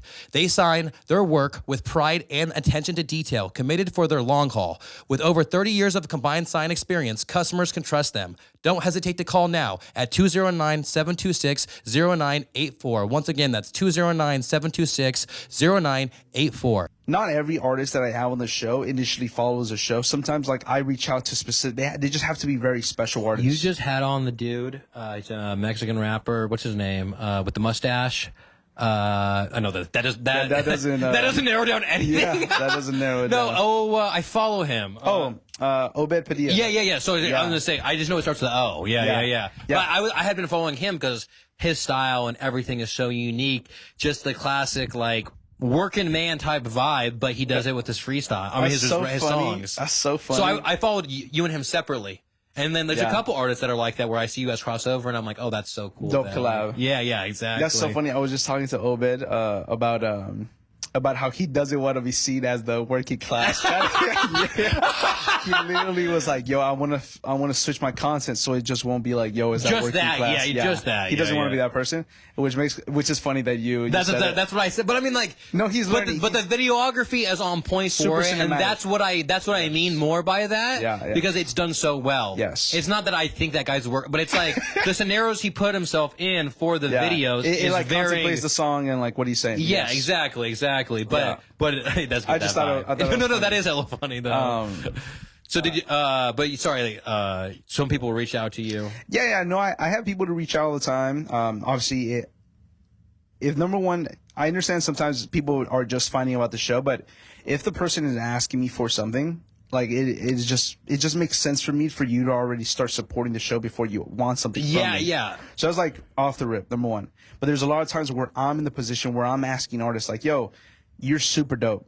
I love what you're doing. Your content is great. Where are you located? Yeah. I would love to schedule something if you're in the LA area ever. Yeah. And that's how I introduce myself. They see the show like, yo, I love the concept. They follow immediately. Mm-hmm. I have Him pages, and then the Therapeutic Fizz. Yeah. What's his name again? Seiji. Seiji, yeah. So the celebrity chef dude, shout out Chef Two David Fu. He put me on him like 2 years ago, and he was like, "I'm telling you, these guys from the Oakland right here, like they're." And then I had just been following them ever since. But then it was just funny again because then like, Another crossover. I'm seeing a crossover again in front of me. You know what I mean? Yeah. So that's an example of me reaching out to him, saying like, "Yo, you're super dope. You're killing it with the content. I would love for you to perform the song." Boom. And then that's kind of. And that kind of like brings me back to the point where like I had to switch content, like our content strategy, because at first it was just freestyles. And then I had to bring in live performances, like ride along. Yeah. Because so we did this thing. We started this thing called Central Valley Sessions, and every time we have a guest on, it's like, so there was this kind of the same thing. It was a show where it was live sessions. It was called Kinda Neat on YouTube, and I was like super into it. And I was always like, it'd be cool if somebody did that around here. And I'd always say that to Duffy and everything. And then finally, when we started the podcast, I was like, oh, why don't we do that? So that's one of like I got GB on like. He was like on like I don't know episode like 50 or 60 or something like that, and I just like knew somebody and we just got connected, and it was just like, hey, it would be cool if you came on the podcast and then like do a live session, and then like I just kept reaching out to people. And last season we did like almost every episode it was like a late night show, so every single episode would have a performance on it, and it was my way to like. Because the first 2 seasons or 3 seasons were for sure hardcore into musicians, a lot of live performances. Yeah. But then I was like, I want to be able to highlight multiple people in the same episode. So then last season, every single episode had an intro song and an outro song. And it was like my way of doing a late night show of like, hey, here's the intro performance. Here's the guest. Yeah, blah, blah. Yeah. Here's the guest. And then it ends with a different song as well. Interesting. Got it. Yeah. So I was always like, I wanted it to be more like a show you can watch versus a podcast. You know what I mean? And that's why I want the set to look a certain way. And the aesthetic. Yeah, aesthetic. Yeah, exactly. Yeah. But so then you reached out to people come on it, and you brought live sessions in. And were you realizing that there's some talented people out there who don't necessarily freestyle, or like... Yeah, so I knew off the jump, not off the jump, actually. It took me a minute to understand that, like, real off-the-top freestyles come at a very short supply.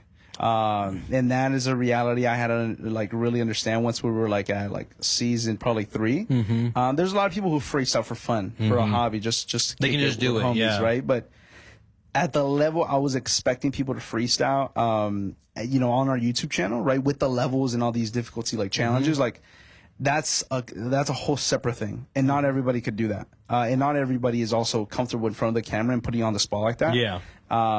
So I had to understand that, like, yes, maybe 4,000 people did apply to freestyle on the show, but out of those 4,000, like, it's probably like no more than 200 can actually freestyle the way I'm looking for. Yeah, the way that you're looking for. Yeah. So I understand that it was a short supply, and then that's when I was introduced to the live sessions, or at least I wanted to bring the live performances, just because there's so much talent out there, and a lot of people that were freestyling made music as well. So I was like, yo, it only makes sense. And you can highlight people's actual songs as well. And it's like, I feel like also there's some great rappers who aren't the best at freestyling too. Yes. You know what I mean? Yeah, and so it's like, yeah, your show's a freestyle based show, but it's like you also want to highlight these people who are putting in the work in a different way and doing these things. Exactly. You know what I mean? And so that's I don't want to limit our platform to just freestyles.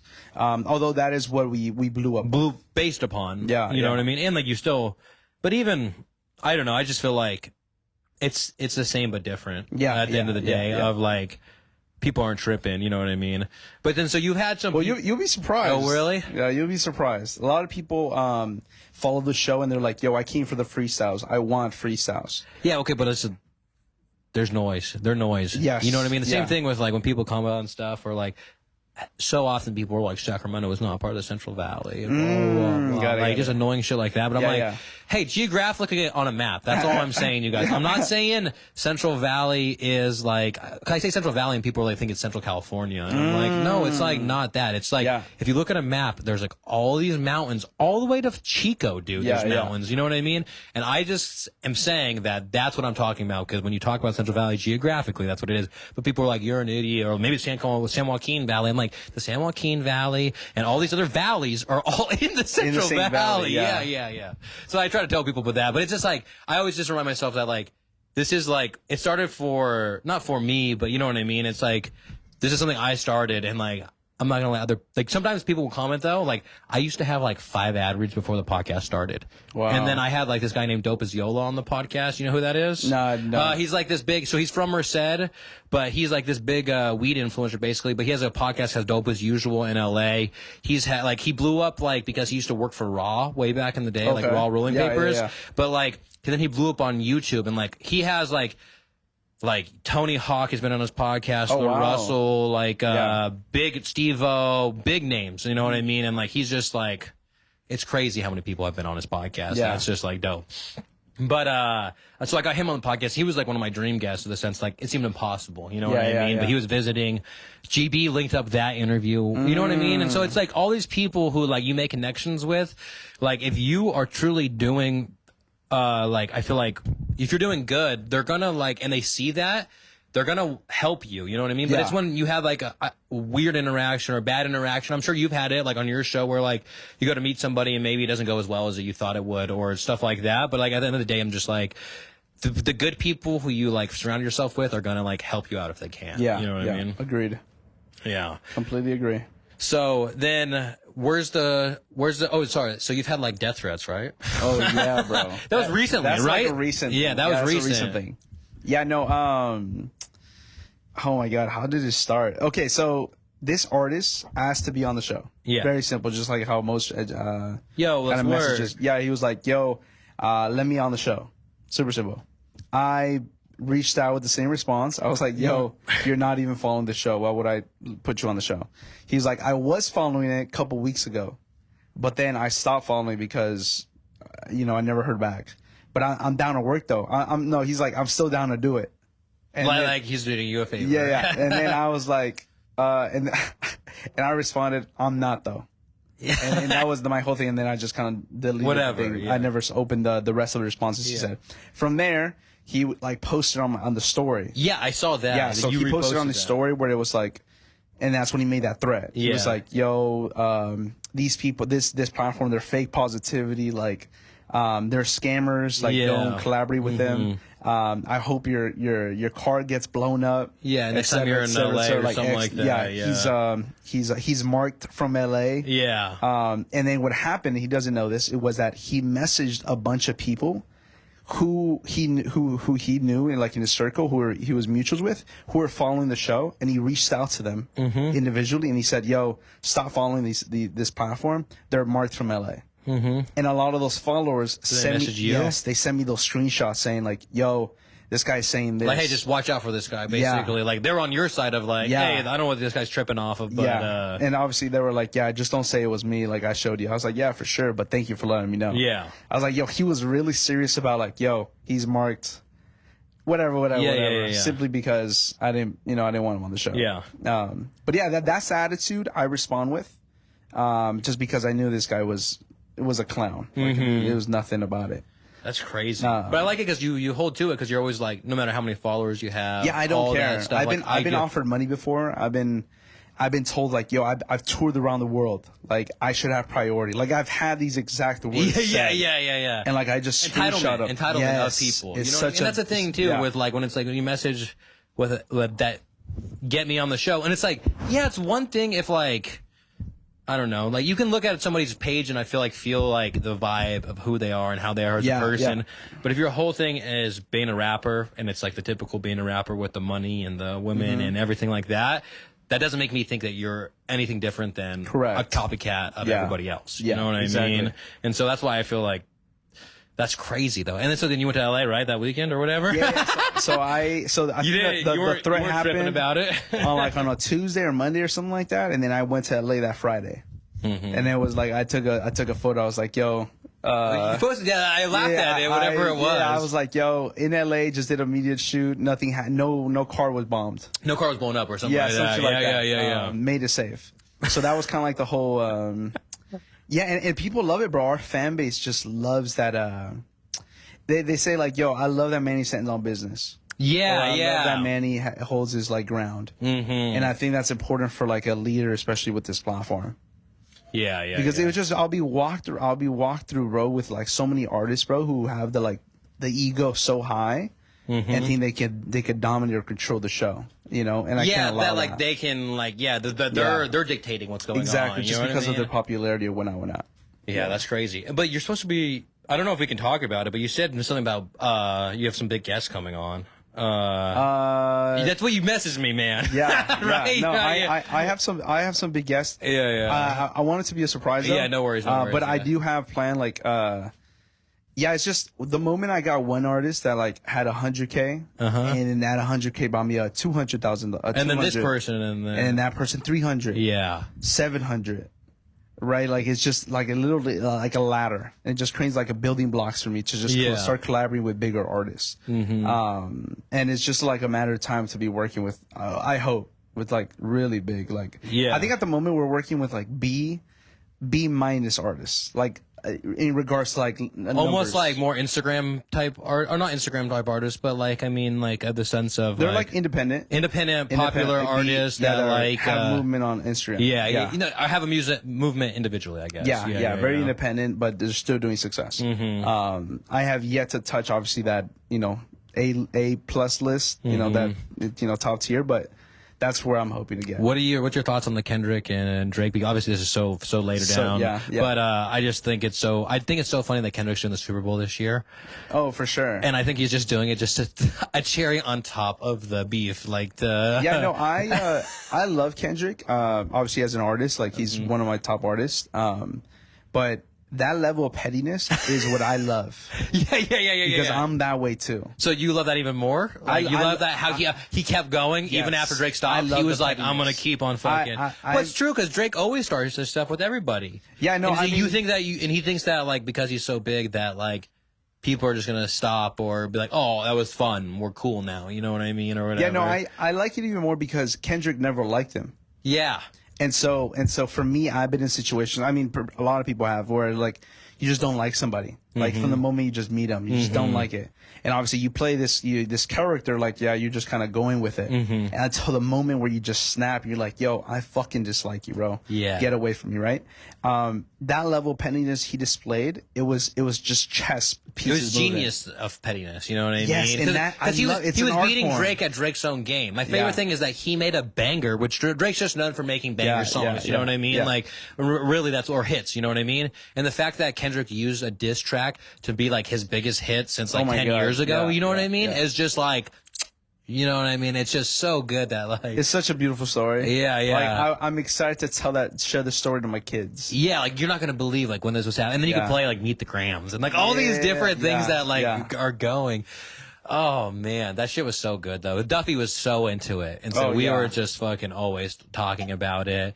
But I just love that he's doing the Super Bowl because I'm just like, it's the ultimate like cherry on top to the whole like. You think it's over, Drake, but I'm about to probably do multiple of these songs during the Super Bowl. Yeah, could you imagine like the band just like with the trumpets and like, oh my god, yeah. Oh my god, it's gonna be so good though. It's gonna be so good. I fucking the amount of views that shit is gonna bring. Because that was my favorite beef since the Pusha T Drake. Oh, the Pusha T, yeah. Pusha, cause that was a Life good of one. Adonis, That was that a good shit one. is like the best. Yes. When he's like That exposure. deadbeat motherfucker. Yeah. Dude, that shit was so good. And just cause like Drake goes after, I just feel like he does it for no reason, seemingly no reason, because he's bored or something. Yeah. And then he's not ready for the actual repercussions. He was like, I wasn't hiding my kid. I was hiding the world from my kid. You know what I mean? I'm like, no, you got caught. You got caught, and that's what it is. And because he said that your son deserves more than Adidas press run, because he was about to announce he had a kid on this Adidas press run. You know what I mean? I didn't know that. And that's why he says your kid deserves more than an Adidas press run. You know what I mean? And so, and he canceled the whole Adidas press run after that.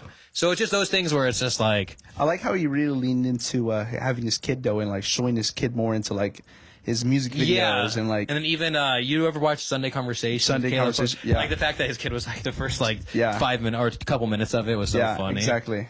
That's why. So when I first started, dude, I was like trying to figure out my skits and like promos, and like so I saw Sunday Conversation, and like it's funny if you like go way back. It's like my first couple ones. I'm just like imitating that because I'm trying to figure out what the fuck I'm doing in myself. You know what I mean? And then somebody commented on it, and it was something like there's like wannabe Sunday Conversation or something like that. You know what I mean? Where I was like, I know exactly. And it was because it's like I'm like trying to figure it out. I had this shark diver on the podcast or whatever, and like we're like. It was just a little too cheesy, though. You know what I mean? It wasn't like actually like, because Sunday Conversation is like, I'm going to guess they do it for like 30 minutes to an hour. Oh, wow. And they cut it down to a 5-minute interview of like the hits out of it. You know what I mean?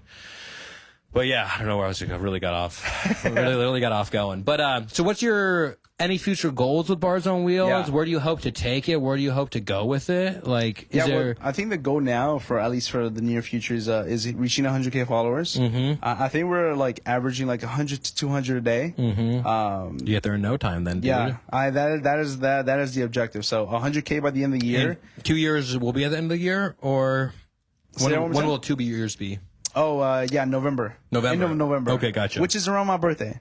November what? 29. Okay. Yeah, gotcha. so I'm hoping by that weekend or that week. You can get to 100K. Yes, 100K, so we can celebrate like a joint thing. And make it, so I can save money that way. And make it a bigger party. Yeah, exactly. So it's like... and it'll be better for marketing. Yeah.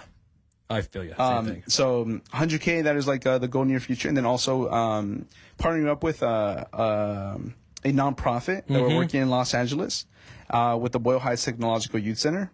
With this program called Heart in the Paint, and having them as a fiscal sponsor, so we can start working with like different communities in different cities, and having like government support that way, or local government support that way. That'd be sick. Yeah, just because at the end of the day, like BARZ on Wheels, it's something for local artists, right? Yeah. So like if we have that support from these different cities, different communities, different states. We will be able to provide more further artists and highlight, different towns, etc. And so, yeah, we started in Los Angeles. We obviously were building up in Bakersfield still, and I'm bringing it towards the north, in the Bay Area. So it just makes sense for me to have that support, from these local cities, and it's and do it in a way that shows it, like, because sometimes, like, let's say you're not even in the rap community or something like that, and you hear a freestyle show, you think that. Whatever, you know what I mean? You're not thinking like it's bringing community together. It's giving a platform to these artists or anything like that. You know what I mean? So being able to have like some type of not credibility, but you know what I mean? Of like it can open up more opportunities, more windows. You have the support from like people who the backing and people who may not understand it, but. Like they understand that it's doing good. What it's doing good. Yes. Yeah, you know what I mean? Because I feel like that's kind of hard with like, even with this podcast, sometimes it's like, people are like, you guys talk shit about the area too. And it's like, yes, we do. But like the whole show is based on like having cool people on from the area. So like that might be a promo that's like it, but that's not what the show is about. Yeah, you know what I mean? And so it's like, and it's also like, sorry, when we talk shit, our shit goes viral versus if we fucking this place is awesome. People are like, you fucking suck. Like people will literally be like, this place sucks. Like, and I'm like, dude, that's why that's the Central Valley has so much negativity. Like it's definitely better than what it was. Okay. But it does have a lot of negativity where, like, if I'm out there posting something that's like, I love it because of this or whatever, people are like all I did was post a Merced Tower with, like, a drone shot, and people are like, this place fucking sucks, blah, blah, blah. And it's just like, it's just the negativity that I kind of get over. And that's not sometimes, like, it's how I'm want to maneuver this is like, I don't like, and also like, I'm not saying I'm gonna, people are like, what did you ever like move away from here? And it's not, I would never say no, because like maybe I would, like, I don't know what opportunities may arise and stuff like that. And I want this show to, and platform to be like, yes, it's about the Central Valley. Yes, it's about bringing it to light, shedding light on the talented people in it. But also, like, I want to highlight other people who are doing cool things, even if they're not from here, or even if they don't live here. Like, if they're in town doing something, I would like to highlight them. You know what I mean? Because it's like the world's bigger than our local area. Yeah, you know what I mean. People forget that. Yeah, and like, yeah, exactly. And it's just like, it started here, and the thing is, what I tell people is like, I would like to be like Central Valley gets a bad rep. Like you hear like on Joe Rogan or fucking like I even hear like Kill Tony when I watch it. People are like, oh, Fresno like that's fucking worse. Blah blah blah. You know what I mean? I hear people say like no one like like all this bad stuff, and it's like I would like to be able to be a show in the future called Central Valley Podcast. Maybe I'm having on bigger guests, not even anybody from Central Valley, but like I'm the person representing the Central Valley, having doing Central Valley Podcast. Their take of the exactly. And it's like, and it doesn't have to be anything about the Central Valley. So that's the thing too. Is like, the older I get, the more I'm like, I need to do stuff for me. And like, I've done a lot for the community and everything like that. And so like, wherever this podcast and platform goes, it's like, I'm a videographer first and I do that like more, you know what I mean? And so it's just like, how can I combine these two? You know what I mean? What I would love to do is like have a guest on and do like a fucking mini documentary about him, because I love mini documentary work. Like that's like my stuff. Like I love storytelling. I love making that right, like making the right, like, edits, finding the perfect music for it. I mean, sometimes finding music, as you know, it's tough. It's an art form, bro. Dude, And luckily with Instagram, you can kind of just put an emotion. And with clients, it's like with Instagram, they can still quote put the song on or whatever to their thingy. So it's not like but it used to be like when you had to use copyright free only. But like for weddings and stuff, sometimes it's just like annoying as shit, because I'm like I've edited 25 wedding films. I don't know what other songs I can use, and then if I reuse them too much, I'm like, I don't like using the same songs over and over and over. Well, just because my limit is 3. No. But I mean like how many times you use it? Yes. Oh, okay, gotcha. I was like, there's no way I can, because out of those 3, I would have to choose my best one. My best one to put as portfolio or whatever else. You know what I mean? Yeah. And so what do you shoot, like videography wise? Like what is like... What do I film with? Shoot with, and then like what do you do more of? You know what I mean? So I focus on social media marketing, so like creating like short form content for like small businesses. And then at the moment, like weddings. So I do weddings on the weekends, and this year alone, I've done like 25. Okay, gotcha. Going to 30. Damn, man, that's good. Yeah, it's. So I do like, so I second shoot a lot for some weddings, and then like I probably had like 6 booked this year. But for me, it's like sometimes I'm like, that's okay, because the back end of the weddings I don't enjoy too much. Editing. I agree. Do you edit them all though and everything up? Sometimes. Or you send them out? I send them out. But if it's a video, I'll edit it. If it's for photos, I'll edit like the first few, and then I'll send it to somebody. Like this style? They'll have to edit that style that I'm giving them. Yeah. So they'll just copy and paste. That's cool. And they'll just make adjustments according to whatever.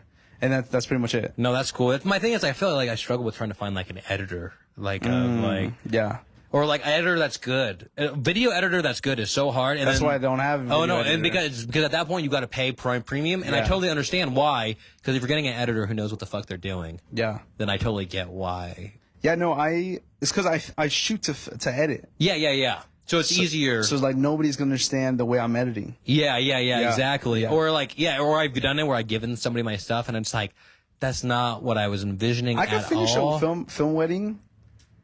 I could finish it in a day. Well, honestly, okay, this is the thing that happens with me with weddings. I do a wedding, and then I don't touch the shit for a month. And then as soon as I do start it, I like, at the latest, it's a week long. Like if I'm really like spreading it out, it's like a week long edit. But like you're saying, in reality, you do the majority of the work in like 1 to 2 days. And then it's just... I could do everything in a day. No, I've done everything in a day too, but I just meant I really, it's because... But sometimes you're not motivated. All right, sometimes with editing, I hate it because it's like, it doesn't work the fact that like I'm sitting down to edit, I'm going to edit for 8 hours today. Because sometimes you're just not, I'm not feeling it. Or like, things aren't clicking the way I want to, and then for me at least, and then I come back to it, like, let's say I come back to it, like, even like the next day, and I'm like, oh, this is so much better now that, like, do you ever get to where, like, you feel like a creative block of, yeah, there's definitely creative block. It's just like with the wedding. You almost have a formula for it? it's just like I said, you shoot for the edit, right? So like I know what I'm not gonna like, what I like, and then obviously with the song that you choose, obviously that drives a lot of the So I would say like my first things first is obviously shooting for the edit, right? Number one, but also the music will be the second one, and then from there you could tell the story with the music, like, whatever. And I always tell people like I would prefer people do vows all day every day. Oh, because then I feel like it builds its own story. Like like if the girl's reading or telling her vows, I'm overlaying the guy getting ready. Yeah, and then I go to the guy saying his stuff, and then it's the girl getting ready. I agree. And then it's a build up to the There's whole like a narrator thing. almost. Like it's driving the story. Yeah. You know that is a cheat code. Yeah. I don't know. I just there's something about weddings, bro, that I'm just obsessed with. Like, it's so cheesy, bro, but the idea of love, bro, I just kind of get into it. Like, I was like, yo, this shit is adorable. Dude, I've been fucking dying since having a baby girl. I've been like, I go to weddings and every father-daughter dance, I'm like almost in tears every time because I'm like, oh my God. Like, and that's what I think too. Like, I'm like, this baby's going to be like a woman one day. You know what I mean? And I'm like, I'm going to lose my, like, I'm just a sappy person in general, but like, I'm just like, when I'm at weddings now, I'm like, oh my God, I'm about to fucking cry right now. I'm filming this. I don't blame you. Yeah. But you love like the love of it. Like, like you get so like, holy shit. In my head, I'm like, yo, they're gonna fucking cry when they see this. Yeah. Like, it's just like, you have so much control. Like, I have the control to like make somebody's day right now with this film. Yeah. And they're just gonna, and I love that. It's gonna last. Yeah. And it's the same way with I'm editing for Bars on Wheels. Like, if the bars suck, obviously I'm not, like, I'm dreading listening to it over and over, right? Just like if a wedding sucked, I will give you that. If a wedding did suck. Dude, I've been at weddings that are like, I'm like, are you guys sure you guys want to get married? Yeah, you know what I mean? It's just, where's the love? Where's the passion here? And when it is like, when there is love there, it is awesome. You know what I mean? You can feel it. Yeah, that's what it is. And that's the thing with like wedding films where I feel like sometimes it was fun and like when it's a good day. And I think honestly, I think I would do so much better if I edited it way quicker. But it's just like you get done, you upload the stuff, and then you're like, ugh. Yeah, it's a long. I don't want to. Yeah, you don't want to touch it. It's a long day. It's like it was great. It's fun. You know what I mean? Like, do you do a solo most of the time, or do you usually have second shooters? No, second shooters sometimes, but mainly just an assistant. Okay, so they just kind of help you with. Yeah, they just switch cameras for me. Yeah. Okay, gotcha. Yeah, so I just switch rigs. And how many camera? Okay, I'm gonna ask you about this. Oh, but so like, what is your setup? You know what I mean? Like, what's your? You know, let's say your pitch to people, but like, what's your like? So like during the ceremony, I know I know it's only you can only do set up shots so many different ways. But like when you're doing the ceremony by yourself, how many different cameras do you have set up for? Just 3. I mean, that's a lot, though. I don't even have 3, and I have a second shooter. 3 is a lot. 3 is a lot only, but that's only if they want to. I don't. Only if they want the ceremony recorded. I don't like the. I'm gonna be honest. I don't like filming like the 1 hour takes or the 40-minute takes like of these. But when it's a Catholic wedding, I'm like, that is a tough one. I'm like, I can't do anything about this audio because like it is what it is. You guys. Like, so, I can mic him up, but then you'll just hear him. You know what I mean? So things like that. But most of the time they don't ask for that. Yeah. Like I have one. Is it a highlight film kind of? Is that what you normally sell? That is what I sell. Highlight film, and then I can make you look good for like 6 minutes. Like, I can tell the story in 6 minutes, 6 to 8 minutes, solid. That's what it is. Yeah. I've done 4-minute ones, and those are usually one song. It's like the song that they're giving me. Like, yo, use this. Whatever song that means something to their relationship or something like that. And sometimes it's like you don't like it, but you're like, whatever, this is what they want. And that's what I work with. Sometimes it's weird though when people get like I asked them for like give me a couple songs, but all of them like made no sense for like a wedding one. Yeah. And I was just like, I'll use one of them. It was like the Twilight song. I mean, it made sense for it. Yeah. But it was like I already had a song for the intro in the first half of it that I needed a reception song. You know, reception songs are a little more more upbeat and stuff like that. And it was just like it was Is that entire time? Well, no. So it was like I picked a song that was a lovey-dovey kind of deal. Is it the It Will Rain? No, it's the one that's like waiting for you. No, wait. 1,000 years. Yes. I would love you for 1,000. Yeah. I know that one. Yeah. So is that song? That's which would be super slow. Which it would be good for an intro. You know what I mean? And the intro, the ceremony would be fine. But it was the for dance. But it was for the. But not the party. But I just rolled with it. Yeah. And I was like, whatever. Slow mo that bitch. That's what I do. fucking 40% all fucking day. Fucking, let's drag this out as long as I can. You know, I mean, that's why. Do you film in 60 most of the time? Yes. Yeah, 60. I film in 60 just because I'm like, I need the ability to slow this down. Yeah. Especially sometimes like. Get ready to unlock the door to your dream home today with real estate agent Marcus Rodriguez. If you're looking to buy or sell a home in this competitive market and you're not too sure where to start, look no further than Merced's preferred realtor, Marcus Rodriguez. He'll make sure the process goes as easy and smooth as possible, and you can reach out to him at 209-875-8212. Once again, that's 209-875-8212, or visit his website, www.myagentmarcus.com. Declutter with ease and reclaim your space. Introducing Be Junk Free Merced, where Scott Livesay is your go-to guru for hassle-free junk removal. Tired of tripping over unwanted items or feeling overwhelmed by clutter? Well, hey, Scott's got your back. Unlike other services that leave you with all the heavy lifting, Scott swoops in to handle everything himself. Say goodbye to clutter and hello to a refreshed space. Reach out to Scott today for a quote and let's make your junk disappear in a snap. You can reach out to him at 209-233-1519. Once again, that's 209-233-1519. Enter the world of precision engineering and unmatched service at Connor Manufacturing, a trusted and family-owned machine shop that has been proudly serving the Central Valley with top-tier craftsmanship. Specializing in intricate parts, utilizing the latest manufacturing processes, they take pride in delivering excellence with each project. For all inquiries, visit their website at www.connormfg.com. And make sure to follow them on Instagram at Connor_MFG. Once again, that's at Connor_MFG. Are you ready to elevate your nights out? Well, step into Joystiq, your ultimate destination for arcade excitement, delicious bites, and refreshing drinks that keep the good times rolling. Treat your taste buds to the mouthwatering delights from the kitchen, featuring juicy burgers, crispy fries, wings, and more. Here at Joystiq, there's over 20 big screens, so you can catch all the action from your favorite sports teams. Plus, groove to live music, DJ spinning the hottest tracks, and rent out a karaoke room as well. Visit them today at 325 West Main Street in Merced. Once again, visit them today at 325 West Main Street in Merced. Like if you only have, sometimes like you'll be doing a wedding and you only have 10 minutes for the couple session or 5 minutes. They're like, oh, we just want to go party. I'm like, let me please get a couple shots of you guys by yourselves because like we need something to like tie in that you love each other real quick, you guys. Yeah. Mm-hmm. That's cool. So mainly weddings and then like brand marketing for smaller businesses and stuff like that, which is like, honestly, I do like very similar things. And then I like a couple recurring clients and stuff like that.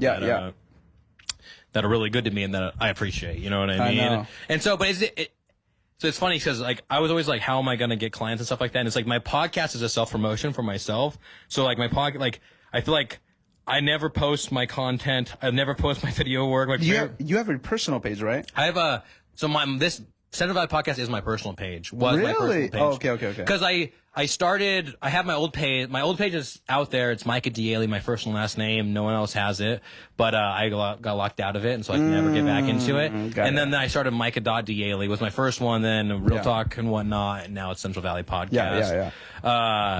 But so I don't have like a personal. I have a production page where I could post my stuff, but it's like same thing. What I was telling you is like I already post so much of myself out there with the podcast that I'm like, people know I do video. If they want to, they'll hit me up, and that's kind of like it's a blessing because like I haven't had to like post like I need work in like 2 years because jobs just keep coming in, and every single time I think that like fuck I don't have anything scheduled for this month, all of a sudden.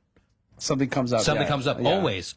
And it blows my mind because I'm like, how is this possible? It's a blessing. Yeah. But it's also nerve-wracking. I feel that. Yeah. It's like, because like we're entrepreneurs, so sometimes it's just like, do you ever feel like hard juggling BARZ on Wheels and... Yeah, that's actually something that I've realized that like July. So July was like it was getting to a point where it was like I knew it's impossible to juggle everything like just what I do. Yeah. So but July, especially if you're editing a lot of it too. That's like where it's like you're recording everything and then like you have you do what I do with weddings with BARZ on Wheels where like you record everything and then like months later you got to fucking or you know what I mean go through it. Go through it. So like July is when I realized like I think I need to focus a little bit more on Manny Flores films and like focus on just getting business because I struggle with that. Like I used to be that part where it was like people would come to me, and that was because I was posting a lot of more content. And then the style of videos that I was posting, like 2 years ago, 1 minute videos were a lot more popular. Now people are expecting, for that same price, they're expecting maybe 4 reels, mini reels. For that one video you used to do what I used to do. Yeah, exactly. So I used to charge for 45 second to 1 minute video. I used to charge $600 just for that 1 minute video. And it was a reel. Yeah. What you will consider now just one reel. Yeah. And it was just a banger edit. Like crazy. But now people want a package of reels. But now, now it's more like, okay, cool. And where's the other videos? Right? For that same price. So now it's like I have to downgrade in quality because I can't put the same effort in that I was putting in one video. To it's got to be 5 videos. A unique, different thingy, but not necessarily that much back end work of we can't do your business about me. And then so now people I want a reel that's my business about me. I want a reel that shows off our products. I want a reel that, you know what I mean? And it's and then sometimes it's hard because you got to be creative with it. And then it's hard to be creative when it's it's not your shit. It's not my shit, but they want me to, they're like, you're good at it. You do it. You know what I mean? And it's well, I need you to help me a little bit. But it's just this whole back and forth of making something enticing and interesting that's you don't necessarily care about as much as you care about it because it's making you money, but it's hard to do. You don't know it as much as they do. And it would make sense if they had somebody or they would take that part and be a little more involved in it. More involved into it. So I feel you on that. Yeah, because that's where I'm I just do and I do random stuff, dude. I do the most random stuff. And then now what's happening is that people are hiring me based on my personality. Honestly, that's what happened to me recently. Okay. Chachansey Gold Resort and Casino hired me to do a giveaway, and people are hiring me to promote their events and do these different things. You're a public figure now. Yeah, exactly. And that's what this podcast and so does. I'm trying to figure out a way. How do I promote that in a way that's I know how to do it. You do more collaborations. No more but I guess I'm just how do I promote that in the sense of I thought about doing a promo of me selling out, but the whole thing is we're selling out, but we want to help support local business, you guys or whatever too, or whatever. Because I feel if I open up that gateway, a lot of people would hit me out, and then it's I might have to drive a little farther for that type of stuff, but the edit itself is so simple that it's just hey, Central Valley. What is up? We're teaming up with blah, blah, blah to do blah, blah, blah. You know what I mean? Correct. That's really what it is. So I'm okay, how can, and especially being a dad and everything else, I'm how can I save time, make money? You know what I mean? And so this podcast has been the thing where now I can make money with it, but how do I promote myself without feeling like I'm not selling out? But you know what I mean? It's not you're selling out, but you're just I still want to promote things and do good things, but I also, I need to make a living off it. Make money, I need to make money off of this at the end of the day, because I'm putting all this time and effort. No one's asking me to do any of this. You know what I mean? I guess that's what I'm saying. And so it's just how can I capitalize on it? Which is probably you and BARZ on Wheels, right? I'm sure you have do you make money from the show? If you don't mind me asking. We do. So we make money through social media, so Instagram. So we get paid through the bonuses. Yeah. So last month we made $300. Dude, isn't it? They used to pay out so much more. Yeah. It's so crazy, the new thing. One of my things had 500,000 views, and it was you get $50 or something that. Or it was hey, it should be a little better. Yeah, I agree. Because Facebook used to pay out people crazy, $20,000 a month to some people, and shit like that. Yeah, no, TikTok's down. I think it's all around. Yeah. We make money that way. We also make money through sponsors, and we used to sell merch, but I took a break on the merch. Merch is a whole. It's a whole nother thing. That's the way I feel. Every time I want to get into it, I do a little bit, and then it just becomes overwhelming to the fact that you're shipping out. One is getting people to buy it, and it's basically, I take it as a loss I take it as marketing every time, because I'm buying something, my return on investment is going to be a year later that I'll break even or whatever. Yeah, you know what I mean? I agree. Unless all of a sudden everything blows up. Yeah. You know what I mean? But I had this dude on, he has his own podcast in Fresno called Bring the Juice Podcast. He interviews, he interviewed Justin Fields, and he interviews pretty big people. And And but he has a tailgate show at Fresno State, like with Fresno State, you know what I mean? And does all this stuff. But his hats, he was like, how much merch are you pushing? And I was like, oh, if we're lucky, when we post it, we'll get 15, 20 orders or whatever. For his first time dropping hats, he sold 600 hats. Wow. And I'm like, I don't even know. I don't know how, they're cool hats. They're the coolest hats I've seen, honestly, as far as podcast or podcast merch goes. But also I'm like, even getting that much support of $600. And his whole thing is he has NFL players on and stuff like that. Constantly he's reposting the Cowboys walking in, the Cowboys post somebody and they're wearing his hat. Yeah. And so also that's why it plays into it and stuff like it. But it's I'm like, yeah, merch is such a different animal and beast that I'm like, I don't even want to. Yeah, no, I'm waiting for fall and obviously fall and winter. I think that is my favorite seasons, at least to sell merch and to wear it also. Hoodies? Yes, hoodies are a huge selling point. We sold out on our last one. I think we only got maybe 2 left. Those were our best hoodies ever. And then so we make through that, and then we make through sponsorships. So we mainly make our money when it comes to big events. So for the 100,000 Red Bull too, right? No, Red Bull is another sponsor. Okay, yes. yeah. So how does that how do you link up with Red Bull found us through a. So we featured one of the freestyle artists on our show. Oh, okay, gotcha. That she freestyled, and then she one of the representatives from Red Bull saw it because obviously they follow each other, and then they were like, "Yo, what is this?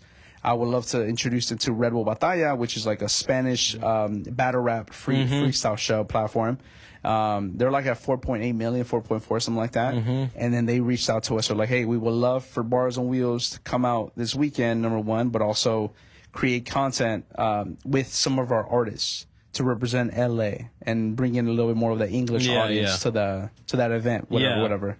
So we linked up with Red Bull and a bunch of other creatives, and that kind of leads us to Bars on Wheels in Espanol, which is a whole nother platform that we're starting soon. You're coming out soon, right? Yeah, well, it's out already. I already started the page and everything. We already posted on it.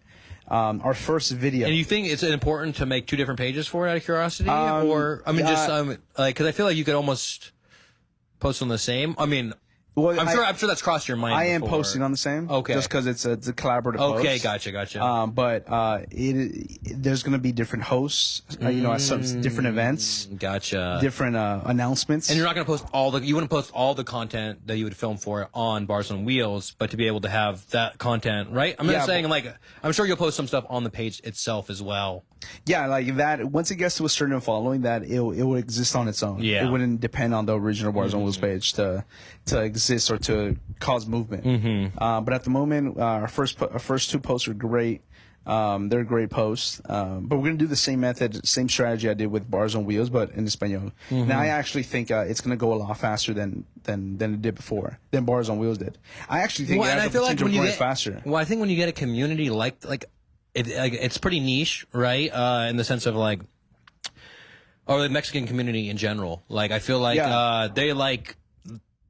they're gonna not. I feel like it'll flock to you really quickly. You know what I mean? The whole Spanish because it's very ingrained in the culture of Mexicans and Spanish people. You know what I mean? Or Hispanic people, I should say. Whatever. Yeah. No, the Latin America, Mexico. Yeah. There's a lot of Spanish speakers who battle rap, and that is, you see platforms again, Red Bull Batalla. Yeah. So many viewers, big events. There's a reason Red Bull is putting money into those events, putting into the marketing, because it works. But it's interesting that Red Bull is, because you almost think Red Bull is an outdoor anything. Anything that is in the extreme form, Red Bull's a part of it. Yeah, exactly. And something about battle rap and talking shit about each other, that's that's entertainment right there. Yeah. So so how did that even come to? So she reached out to you, then you went to her thingy, but then I see and so. They just sponsor and they're just hey, we want to help support you and what you do, basically. Yeah. So they obviously they give us product, right? So I get 10 cases a month of Red Bull, and then just between you and I, so I am a supplier for local stores that need Red Bull. Oh, really? Yeah. So I sell the Red Bull, but just between me and you. Yes, just between you and I. And whoever's listening. Yes. So I sell Red Bull cases. Yeah. So I think on Costco or Target you get for $40, $35 or something. I sell it for 30. Yeah. Yeah. So they can still make money off of it. Yeah, or maybe more it's a lot money. cheaper than what you're and getting you're your making, wholesale. yeah, in reality, you're like, yeah, because you can make $300 off of that. Yeah. Yeah, you know what I mean? Nothing. Like, whatever. Yeah, so we do that. They also support us. And then if you ever have a big show or something coming up, then you bring a couple cases with you, right? No, yes, exactly. It's like, we're going to get enough. We'll have enough. We need to no, do for this. sure. So. I give them out as well. I give them out all the time. And saying, like saying you're sure. sponsored by Red Bull is pretty cool, right? Right, I mean, yeah. I feel like that's pretty cool to say. Yeah, I will admit though, I think it will come to an end just because we're reaching the 1 year mark. Yeah. Oh, yeah. with this, so that you did it. So I Yeah. think it's 1 year's the limit. So unless they want to redo, unless they want to restart it, yeah. unless we collaborate again. But yeah, I think the 1 year is typically what I'm used to, what I've heard. So that, and then also they provide us like support, like back end when it comes to like events. Mm-hmm. So they would have like a Red Bull station, the tents, all like Red Bull marketing everywhere. Then the DJ kit and things like that. That's cool. So it's cool. Yeah, it's pretty cool to know that I have that support. In the future, though, I do hope to, talking about like future aspirations. I do want to purchase a BARZ on Wheels bus. Yeah. So that's what you kind of sent me was like, so a bus where it's like a show, or you know what I mean? So the whole objective with this BARZ on Wheels bus is to host our events there, and obviously moving. Mm-hmm. Right, and you can pull up wherever. Exactly. We pull up at a parking lot. People, obviously show us their ticket. They go in, and then it's freestyles on the go. We can have more people. There's people who don't necessarily freestyle. We're just there to, or the enjoy artist the show. Friends or supporting just them, there. manager, whoever knows. And it's it's a whole show. Obviously, we can't fit 1,000 people in there, but having you shows could fit that 20. 50 people, I think fits in a bus. A school bus specifically, and there would never be like at that time I don't know how many followers we'll have. Yeah. But 50 people every week or every month, things like that. It'll never. You're just picking your highlights of those 52. Yeah, there will always be a demand. Yeah. Right. Just because there's a short supply of seats available. Mm-hmm. So that is the objective. And then people who want to be on the show. Yeah. Have an opportunity to just show up and be right. I mean, freestyle as we go. Yeah, you know what I mean. Like I said, when cipher. reach out to you, you're like me, where you probably have a whole bunch of DMs that you literally can't get through to all of them sometimes, or just I don't have enough bandwidth in my own life to respond to everybody, even if it's somebody saying I like what you're doing, blah blah blah. Sometimes it's just it gets lost. You know what I mean? Agreed. So, but then it's gives people the opportunity to be able hey. At least purchase something, support the show in a way. We're at that point, it's even if you're not following the show, you can purchase a fucking ticket, come on be part of the cipher, be part of it. Yeah, exactly. Impress me, catch my attention, and then from there we can talk about having you on the show. Or if you're good enough, we'll make content out of what you did. You know what I mean? If you really were the best one on the bus or whatever else, I'm sure it would be in that scenario. Would be you playing the top 5 freestyles or something, or something like that. You know what I mean? Because that's what we do at when we do these events. We obviously find a venue and we do freestyle competitions. The best artists will have the chance to be on the show, right? And obviously 30 artists go up there. We have a live band. The battle rap-ish? No battle rap. It's just gotcha. who has who sounds just the bars. best. Yeah. And you do it based on people cheering or what? It's just us listening. Yeah. Okay. Gotcha. Yeah. So we have obviously some of the alumni kind of listen to it and then decide for them. But I also have my opinion. Joseph has his opinion, and at the end we just kind of come together. You guys ever disagree? Or pretty good on? No, I think you're pretty. Typically, we're I think these 3 sound great. We have to choose between these 3, and then go from there. Yeah. But I've never made a mistake when it comes to an artist. I've never regretted I wish I would never have this person on the show or the team, whatever. Usually we're very careful with who we select, and I think with these events as well, same energy. That's if pretty they good, bring then. the energy, they support. We know who they are.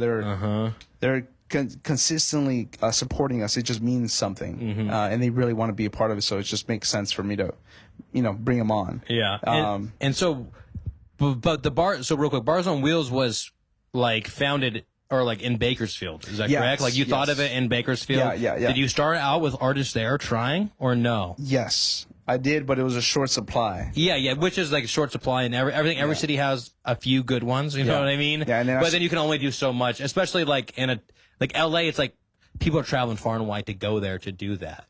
So there's a surplus of them, I feel right, in LA? Yeah, no, I mean, with the amount of music videos I was doing, right, I already had a clientele of artists. Yeah. All I had to do was reach out to all the artists I work with. From there, they told me, Oh no, I can freestyle, but I'd rather write it, bro. No, I don't. I'm not interested in you. Yeah. Who can freestyle off the top? And then that's when I found like people like Vinny Schutz, for example, Juani OG from North Carolina, Deontay the Alien from Texas. Like these are all people who came to do who to work with me. And then from there, it's just I was like, yo, you freestyle perfect. Let's have you on. You know, and then a lot of people from LA, for example, things like that. Yeah. So Is that's LA Bay Area is like the main hubs that you go to? yeah, just because they're the biggest cities, and Yeah, I mean, you know, yeah, biggest cities. But LA is our biggest support. Is where we have the biggest support. And you're only what, like 2 hours from LA? Yeah, an hour and a half, Right? 2 hours. Yeah, like so it's relatively. Yeah, I don't complain about the travel. It's definitely Go Bay Area is way farther, huh? Oh yeah. That is once a 5-6 hours. from Just depends on like traffic, 5 but hours. the traffic it could be plus. Yeah, X amount. Yeah.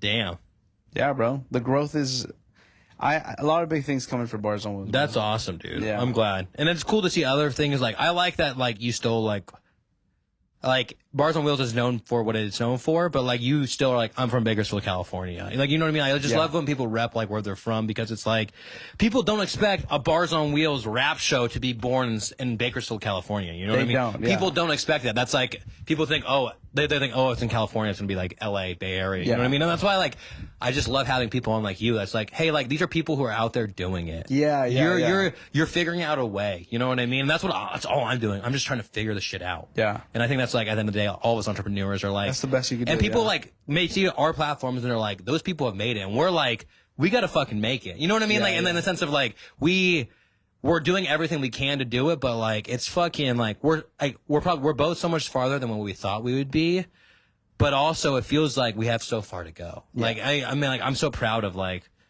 the growth, but also it's just like fuck, like it's a grind still. Like you know what I mean? Like people, it's like one of those things is where like you like grow up and you think that adults know what the fuck's going on. Yeah. And then you become one and you're like, oh, we're all just winging it. Trying to figure that shit out we're every trying day. to figure it out. Yeah. And then real quick, I do want to touch on you growing up in Bakersfield real quick. Well, I grew up in. where'd you grow up in? I grew up in LA. LA. Yeah. So you have friends out there and everything. When did you move to Bakersfield then?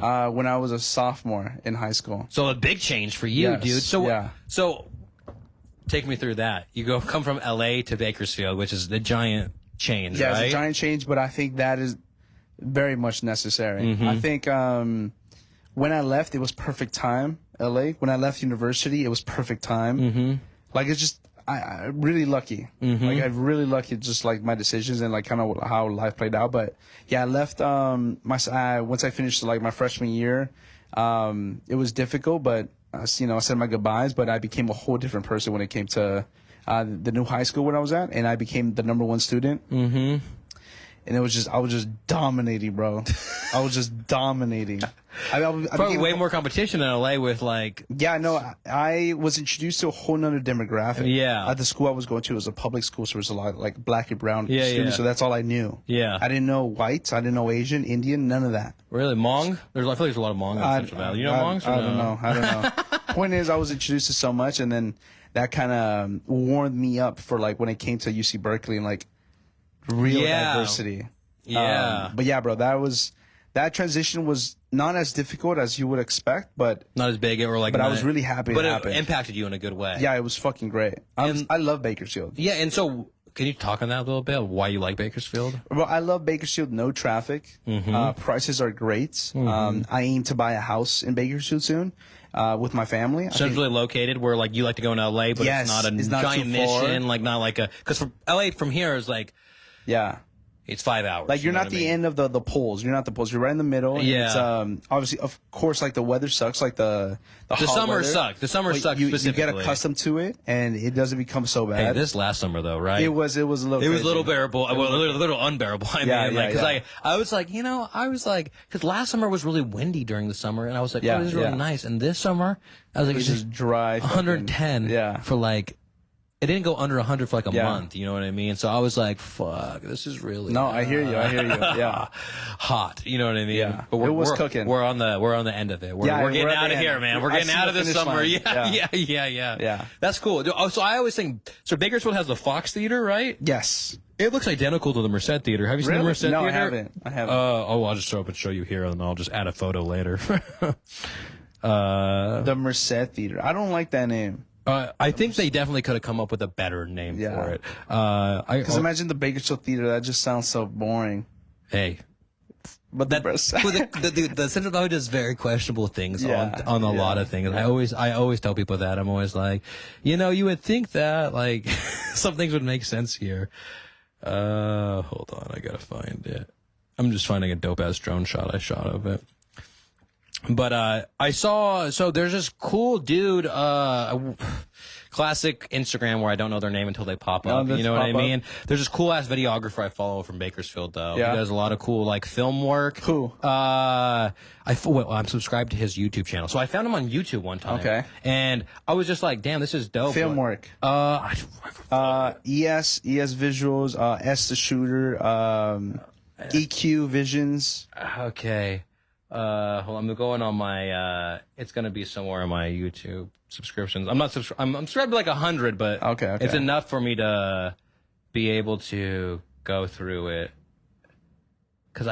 And the thing is, it's like, I hate that I only know people's Instagram names, but then like when I want to show people, I'm like, I have no idea what their Instagram name is. All right. You ever watch Valandis? Have you ever heard of that guy on YouTube? Dude, yeah, he's awesome. I know. But he seems to be coping. Yeah, and getting better. Is this it? Christian Ramirez? Yeah, this is it. So his name is Christian Ramirez is all I know. I like that you're so committed to I want to be able to highlight, and I messaged him multiple times like, dude, I fucking love what you're doing. 95 to Infinity is his name. If you ever but you should follow that dude right there.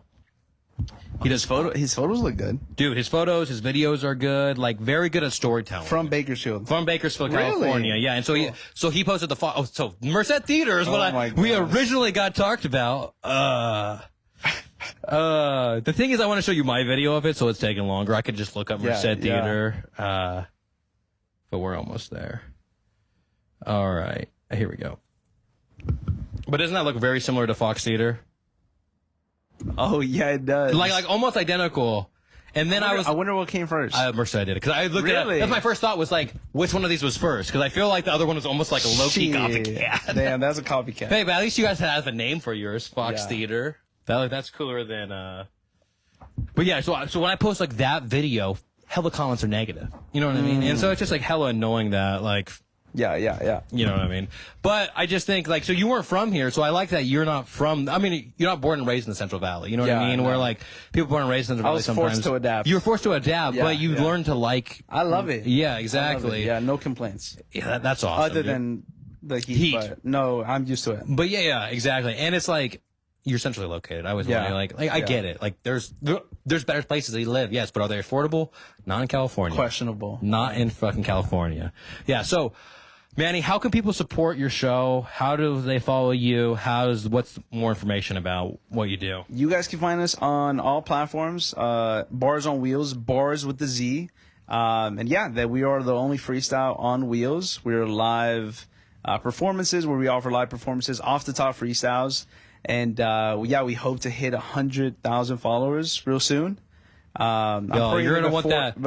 Don't worry, that Central Valley podcast bump's really gonna help you out. Yeah. I'm just kidding. No, I believe it. Yeah. Hey, well, it's funny because sometimes people have come on and they just like sometimes they blow up after, but it's not like because of us. But we always because people always tell us about the Joe Rogan bump, or the Joe Rogan effect, or whatever. I'm always like, it's that Central Valley podcast effect. You guys don't know what to tell you. I'm not mad at it. But dude, I appreciate you coming on. Of course. I really appreciate what you do for the community. That you're representing not only Bakersfield, but just like putting a new platform out there that you thought of. Just like, I don't know, I just see a lot of similarities in what you do and what I do. It's like, yes, they're different, but at the end of the day, it's like two dudes following their passion. Yeah. We think we know what we're doing. We're doing everything that we can, but we're figuring out his way. Yeah. Manny, thank you for coming on. I Love, truly bro. appreciate it. Thank you so much, bro. Appreciate your time. Of course. Shout out Duffy, shout out Micah.